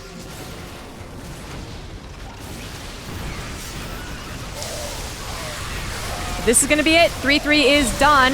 Tank friendly fire is now what's contributing, I feel, most of the damage. And there you have it. soO, like I said, I feel like his opener was one of the best situations possible for that opener. Did enough damage to warrant it, but then his follow-up was a catastrophe. Like, GuMiHo almost couldn't have had an easier defense of that second attack. So a bit unfortunate then for soO, but he does still have the 2-0 from earlier to fall back on. He can absolutely still bring this back. And he is on his last life now. In the top right of Alcyone, it is GuMiHo, now up 1. In the bottom left, it is soO. soO goes for an early aggressive attack. I'd say did enough damage. And then went for a second all-in, and that was just when things went from okay to really, really bad. Still suck it out. Still tried to play a good paced game. You know, one that relies on kind of hitting that right tempo so that you zig when they expect you to zag. Had its chance, maybe. GuMiHo holds strong. It's going to really change things up this time around. He's been going 1 Rax expand every game and then changing up 1-1-1 or 3CC. Now he's going to go for a forward barracks. GuMiHo, one of the only guys who does a single forward barracks, by the way. It does look like he's going to add the second one this time around. But sometimes he goes for the first barracks, 1 barracks on the offensive, pops out a Marine, forces the Overlord away, and then actually does a very normal 3CC build behind it. You know, into Hellions and Starport and Banshees and whatnot. Sometimes he does it to hide something nefarious, I guess, but isn't doing it this time. And obviously the 2 racks can also hide things. Because this could still also pop out Marines, actually, and get a quick first kill. But usually it's, if anything, it's 3 Reapers, right? And then maybe they add Marines as opposed to their add-ons. That's usually where they catch the Zerg player, letting their Overlord go a little too deep. And GuMiHo's not typically a 2 Rax player. He sometimes brings out that 1 Rax like I was talking about. Obviously, he sometimes does a 2 Rax. He's doing it right now. But when you think about 4 2 Rax players, you think of Bjorn a lot of the time. Not GuMiHo necessarily. soO is going a very conservative way with his Overlord, so he's not going to see the middle of the map. He's not going to see the Reapers flying on by until they hit the second Overlord, but it's not uncommon. And then his first Overlord will still have position to try and suicide into the main. It's a very big main, though, in Alcyone, so there's a lot of room to try and hide something way back here if that's where the Overlord's coming in from. There's a lot of room for the try and cover. 2 base so far for soO, as he now is tasked with defending against a total of at least 4 Reapers. 4th one is on the way. That 4th one adds just enough DPS that a hatchery could now be in trouble if that is what GuMiHo focuses on. So far, not doing that. Will he add a 5th Reaper as well is now the question. Reaper does go to focus that 3rd hatch, and if the Queens don't start walking over now, then this could be very dangerous. I guess that was actually the 2nd Reaper, so... I think if the Queen start walks over now, it's fine. Honestly, the Reaper heading straight towards the 3rd and getting the DPS right off the bat with the 1st Reaper is actually kind of scary. But I think because it was kind of a battle of the Lings first and another Reaper to go around, this might be salvageable. No. Well, he only had 1 Queen. He never brought his other Queen down, so... never mind. Never mind. And it is a gamble, obviously. You bring your 2nd Queen down. If they go in the main, then you're in trouble as well. So that hatchery is gone. That's unfortunate. That is what the 4th Reaper can often get you. 3rd Rax is on the way after 3rd CC, so it's not a tremendously aggressive follow-up, but it is very bio-focused for now, which actually creates some vulnerabilities if soO was trying to do an attack. He clearly isn't. Reapers do also scout. That's pretty nice of him. The Reapers would have killed a single Queen, absolutely. She might have bought time for the 3rd Queen to pop and then try and... But, you know, Reapers have healing, so you'd lose the 1st Queen. 3rd Queen would be like, hey, what's up, guys? And then that would die, and then the hatchery would maybe still die. Maybe you lose 2 Queens, speed finishes, you save the 3rd hatch, but is then that worth it? Without that extra Reaper, the 4th Reaper, he actually did go up to 5, by the way. Without that 4th Reaper, you just don't have quite enough DPS for the same thing to happen. The Queen, all by her lonesome, was a little more empowered against it. And the 2nd Queen, the 3rd one, the 2nd one from the natural hatchery, I think pops out in time as well. That's literally the difference we see. 5 Reaper, I think, almost guarantees the 3rd hatch is canceled. So we did see in the regionals, in fact, one game with Future and Scarlet, it got really, really weird. was that Future went for forward racks. Not a 2 racks in base, but he went for 1 forward racks. And his Reaper pressure forced Scarlet to just be like, I guess I don't get a 3rd. So she had to play a 2-base Roach game, and it got kind of funky. But yeah, I mean, this is something you gotta kind of handle. You gotta deal with. You gotta just be like, all right, that happened. Let's move on. And GuMiHo gets his little chuckle. He's like, gotcha. And like I said, he moved on to a barracks. He will be having a substantial number of bio units. But his technology was a lot later. Upgrades are also going to be a little later, but they're going to be paired. Whereas soO actually went for that faster +1 carapace. He also might be anticipating a follow-up of a drop. Not factory units, not starport units. No Banshees, no Hellions, right? Because that +1 carapace is often an answer to a lot of earlier medevac attacks. Like the classic 2-1-1. This is not the classic one. It's not the 3rd CC one. It is with the 3rd barracks. Overlord gets killed before it sees exactly what's going down, but there's been some other... There's other information soO can pick up on, especially if he manages to get some Ling into the natural or 3rd. That's right now what the Reapers are blocking. But he could see how many Marines there are, or try to anyway. He could see that there's a lack of Hellions, so that's clearly more Marines. He could see there's no Banshee pressure, probably more Marines. And then you would also want to see at what direction the medevacs are coming, the Marines are coming, which is now currently what the scary thing is. Baneless is not even halfway done, but GuMiHo's attack still has to walk its way over, so he'll have Banelings, just not Baneling speed. And we do have 4 bases now for soO, who is just going for Ling Baneling so far. Might see those Hydras added in, much like their first series of the day, which GuMiHo is trying to get revenge for. I definitely believe in the rematch curse, but doesn't mean it happens every single time. And nothing else to report right now. 2 medevacs flying over to the right side. This is the true test, the first test. The Reapers were like a quiz. This is the test. Queens are not in position. Lings are not in position. That hatchery is definitely going to be killed because it's going to finish. Not the greatest. Oh, wait, no, there's some Lings back here. Maybe not, maybe not, maybe not. No, I think it'll be fine. You can't die for it anymore with Banelings threatening you. So that's the good news. Just enough to handle the defense as everything gets combined together. Lings then go for the run-by, but equally good defense from GuMiHo, it looks like. Lings try and get us around. That's actually pretty damn good. Friendly fire impacting the way that battle went. Marines getting lost in the middle of the map. I have no idea what they were doing. They might have meant to scan before getting that deep into creep. That was weird. And then 2 medevacs going to the main base. Do find 5 drones. Might find the spawning pool as well. No transfuses available, but Lings jump on top. They do have that carapace at the very least to try and help them out, but that ended up being a waste of Lings. The spawning pool will go down, and well, now you don't have a spawning pool, so wasting Lings is a bit questionable. Ay, ay, ay. Some SCVs went down to the run-by, yes. This is a lot of delay on soO's eventual droning, right? So that's not a considerable amount of drones, really, but it's just that he's built so many Lings to try and hold on to this that only 63 drones for 61 SCVs. Not where you need to be for the Zerg. Also, you can see this effect of that spawning pool being lost. I mean, he could be trying to build Queens, but he already has 10. There's just nothing else to build. Hydralisk Den is going to be on the way. Spawning pool will eventually finish up. It's a fairly fast building, I guess. Definitely doesn't feel like it when it's killed, though. That's for sure.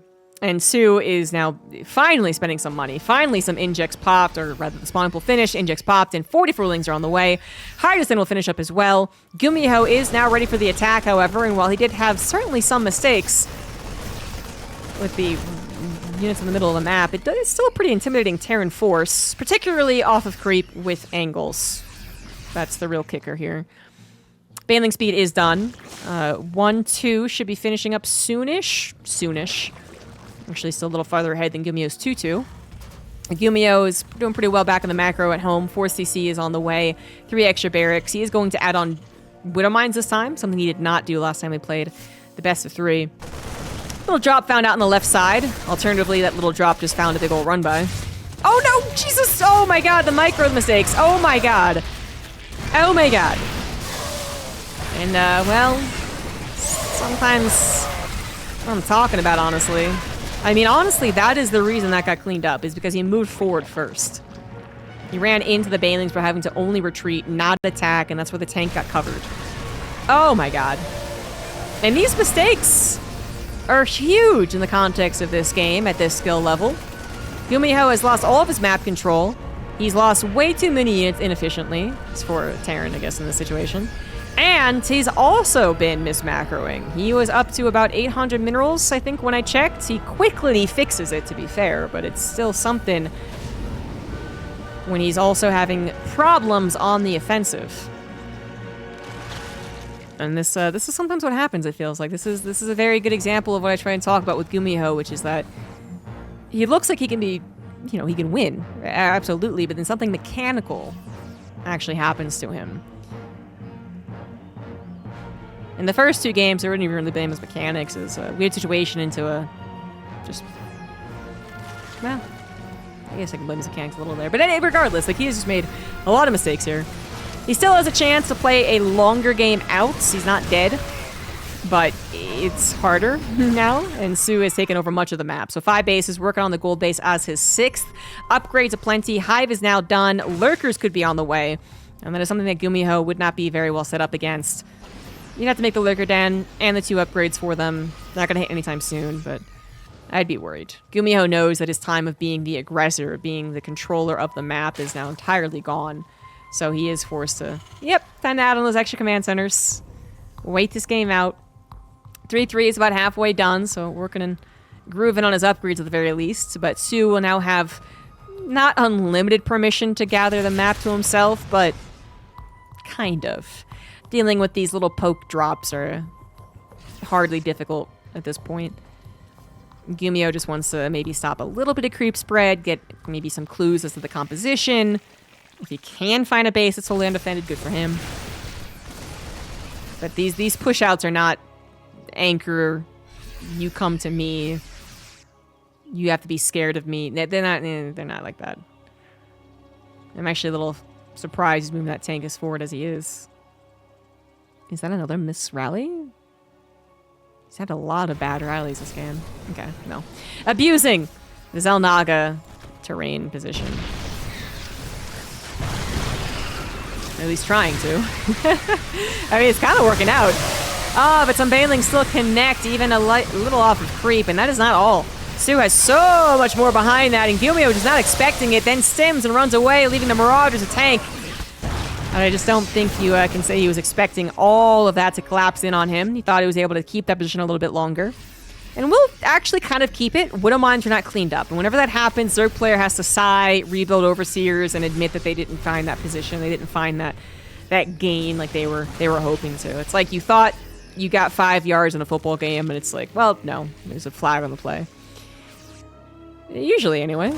Usually, soO's actually just going to run in. He's like, you know what? Widow Mines will splash you too, bitch. And they did, actually. Matter of fact, died thanks to it. Wow. It's like he steamrolled over the referee.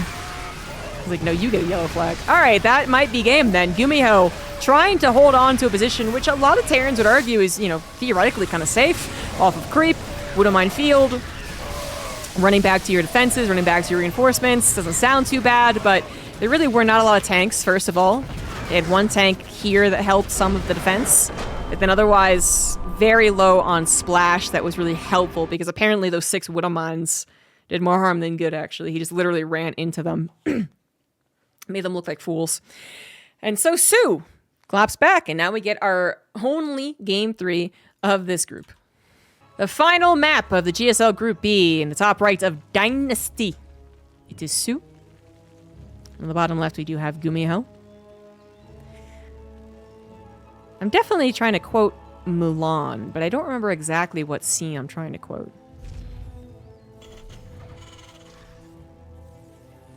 I just remember someone saying Dynasty really pronounced phonetically. Dynasty. It's not the matchmaker when she's yelling at Mulan. I don't think it's that nerdy, scrawny guy who just says it. It might have been the Emperor, actually. I think that's when the Emperor talks to Shang to convince him to go after Mulan. I nailed it. My Disney movie memory is flawless. Anyway, Dynasty is an interesting map because it has what we'd kind of call an in-base natural, but it's so vulnerable that that's not really accurate. So you don't, there's not an easy way of, saying it. But even though it's very much meant to be vulnerable because it's a gold base, and even if it would, well, if they let any type of base be a free natural, then obviously there's a, debate on whether the map is very too macro-oriented, right? It gives you too many free bases. Because if there's a hanging natural, that's a freebie, and then there's a third base that's also kind of a natural that's also a bit of a freebie, and people didn't like it on, like, Orbital Shipyard, for instance. But when it comes down to this, where the gold base makes it good enough to try to take, but it is so vulnerable that the other player can't help but do something about it, it makes actually very weird maps. So, again, if this was an actual enclosed hanging natural, then you're just like, all right, this is a super macro map. But because of the way it's designed, you actually talk about all these weird games that have happened, particularly with the Rich Vest being on the other side. Almost every game we've seen on Dynasty so far has had a person take the base at the gold, normally, or take it abnormally, that is, on the other side with the Rich Vespian Geyser. No one has just been like, no thank you, sir, I don't want the gold, and gone into the natural. Zerg players might take it as a third instead of a natural, I guess, because they are the more vulnerable ones to early game. I guess I am thinking primarily of Terran and Protoss, I'll admit it. But when Terran and Protoss do it, yeah, there's a lot of, yeah, I'm absolutely going to take this gold base. What are you going to do about it? Zerg players, Hellions, Liberators, Banshees, Reaper, like, Terran has nothing but projectiles, okay? That's literally what the race is. And so you can't do anything about it. You might not want to take it. It does make sense. But, the Terran and Protoss games we've been seeing over the last few weeks at regionals, every single one had some conundrum with the gold base. Seems a little more stock standard in the TVZ matchup, where soO is forced to take a regular base and another regular base.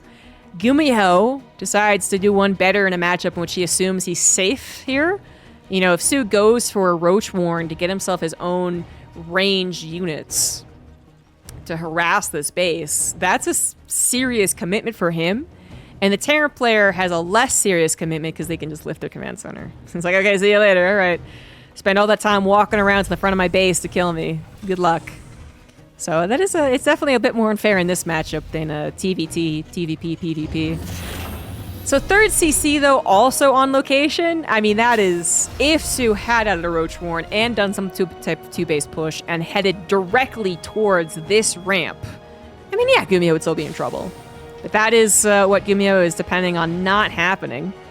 Very limited scouting outside of that, Doesn't have anything scouting right now.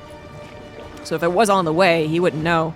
He'd have a Banshee, but then again, the classic dilemma of actually holding on against the Lings. It's once the wall breaks down, the Lings get everywhere. And it is a pretty good-looking game for GuMiHo. He gets a gold base, he gets a third CC, all on location, no problems whatsoever. soO, I guess speaking of scouting, doesn't know much either. That is unfortunate for soO. Sees the gold and rolls his eyes, and it's like real Terran privilege right there. But then doesn't actually see the third CC on location. There's not a lot he could do about it. Just a handful of Hellions is enough to stop any Ling pressure from happening. Again, if he went for Roaches or some type of fast muta build, that's a real gamble from him. He's going into Roaches, by the way, now, but not that fast, yeah. So, yeah, he just kind of has to accept it.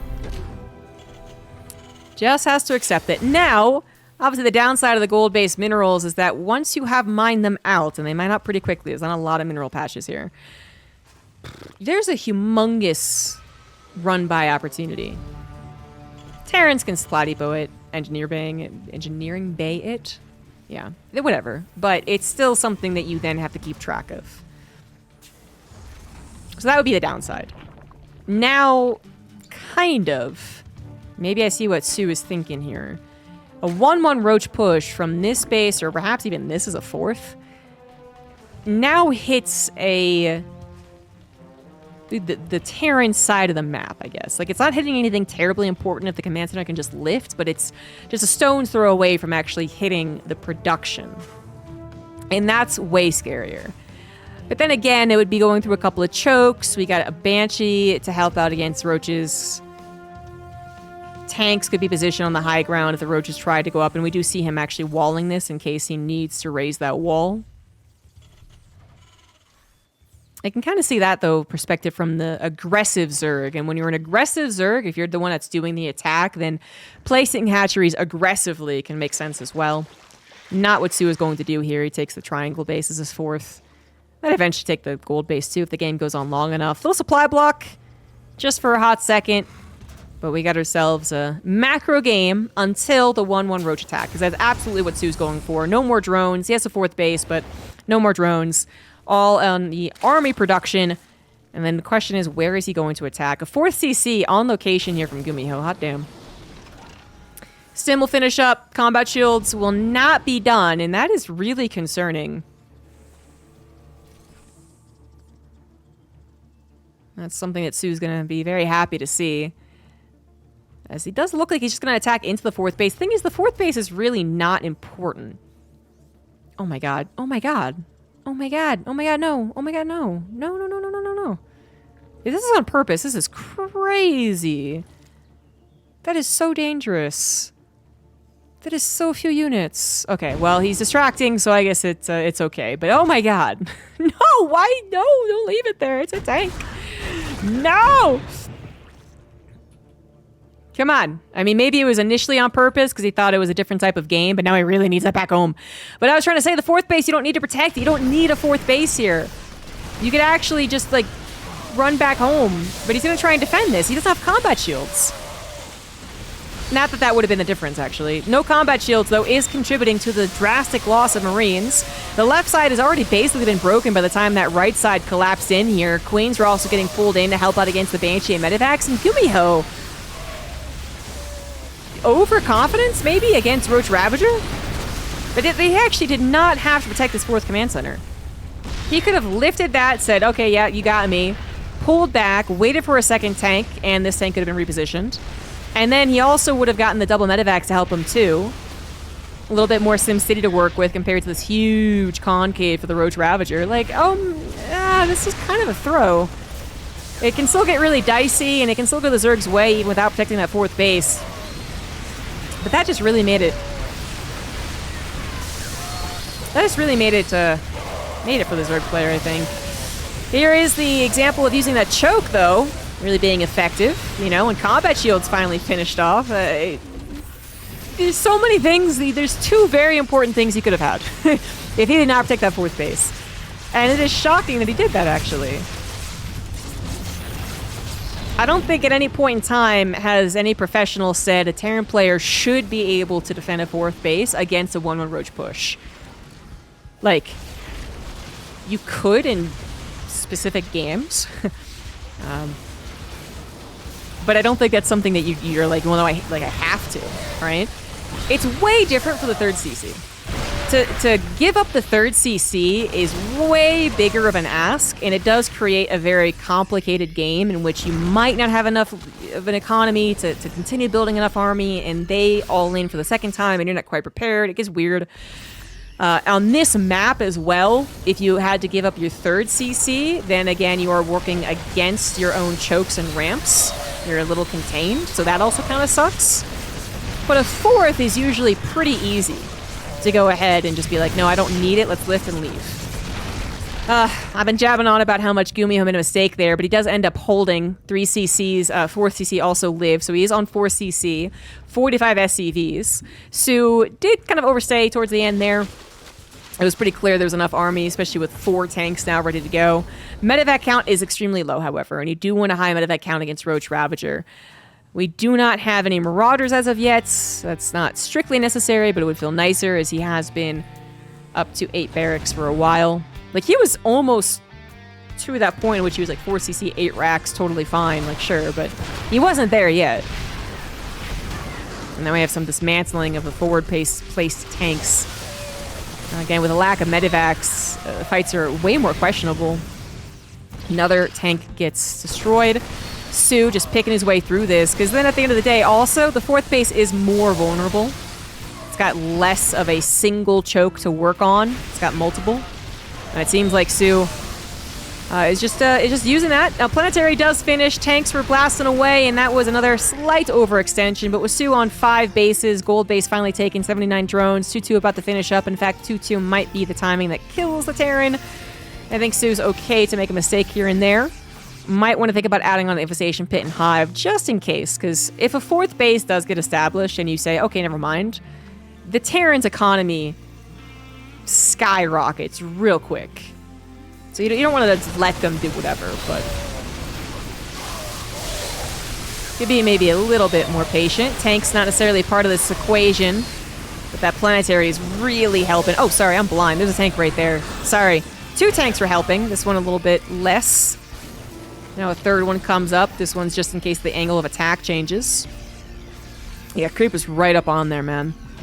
The GuMiHo is holding on, and a Terran player on 4 bases, when a Zerg player is too committed to roaches, like it does start to go the other way. It does start to concern the Zerg player. soO is going to force his way through one of the worst chokes, actually, with plenty of bio left, also with 3-3 guys. This is probably the worst fight that soO could take, as there are even a couple of tanks involved.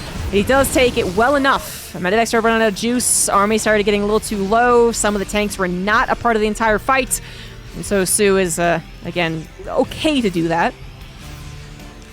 It's just like, it gets way more dangerous every time, right? Medivacs regain more energy, more medivacs appear, more bio appears. Now, coupled with that 3-3, every Marine feels like a sledgehammer. You don't want to overcommit on pure Ling Roach Ravager against a 4-base Terran with 3-3. And we're getting dangerously close to doing that. soO is not moving on to a Hive at all. He's not adding on any upgrades, like, we might see a melee upgrade start alongside a Hive, and then perhaps Ultras eventually or something, Cracklings obviously, but nope, not soO. He is a Roach boy through and through. He is doubling, tripling, quadrupling down on the all-in, and it might have worked. Tanks were left alone, taken care of instantly, or they were, yeah, I think that's what happened. Marauders, so many of them went for a run-by. They didn't even get dropped, they just really ran up there. And then the army was not combined together, which you needed. Everything together as a Terran player to still hold on. He wasn't maxed out. He didn't have, 7 tanks protecting each other. Man, I think GuMiHo actually made 2 mistakes in this game. I want to give more credit to soO, and I certainly will give credit to soO being that type of Zerg player. There are Zerg players who quintuple down. Alright? If they were Protoss, it'd make a lot of sense, because they all in and all in and all in again, right? And soO's that guy. And that is sometimes just so out of the pacing of normal TVZ, the Terran player is like, what? No. No, that didn't make any sense. Shut up. You're dead. No. But other than that, I really feel like this was actually more on GuMiHo. And that makes me really sad, of course. But it is what it is. GuMiHo down almost 100 supply, as soO does eventually get the Remax going. Still had enough of an economy to do that on the cheaper units. As GuMiHo obviously lost his 4th base. Could pick up a base, but he's also down to 27 SCVs, and he's not replacing any of them. Going for his own Hail Mary, all in. We're once again down half the supply. It's about where you want to be as a Zerg player. Twice the supply of your 3-3 bio opponent. That's probably where you feel safe. And that is where soO is, especially as there are no tanks to help. He's just looking to collapse in. GuMiHo takes the fight because the Ravager was on the front, but he can't take the entire fight.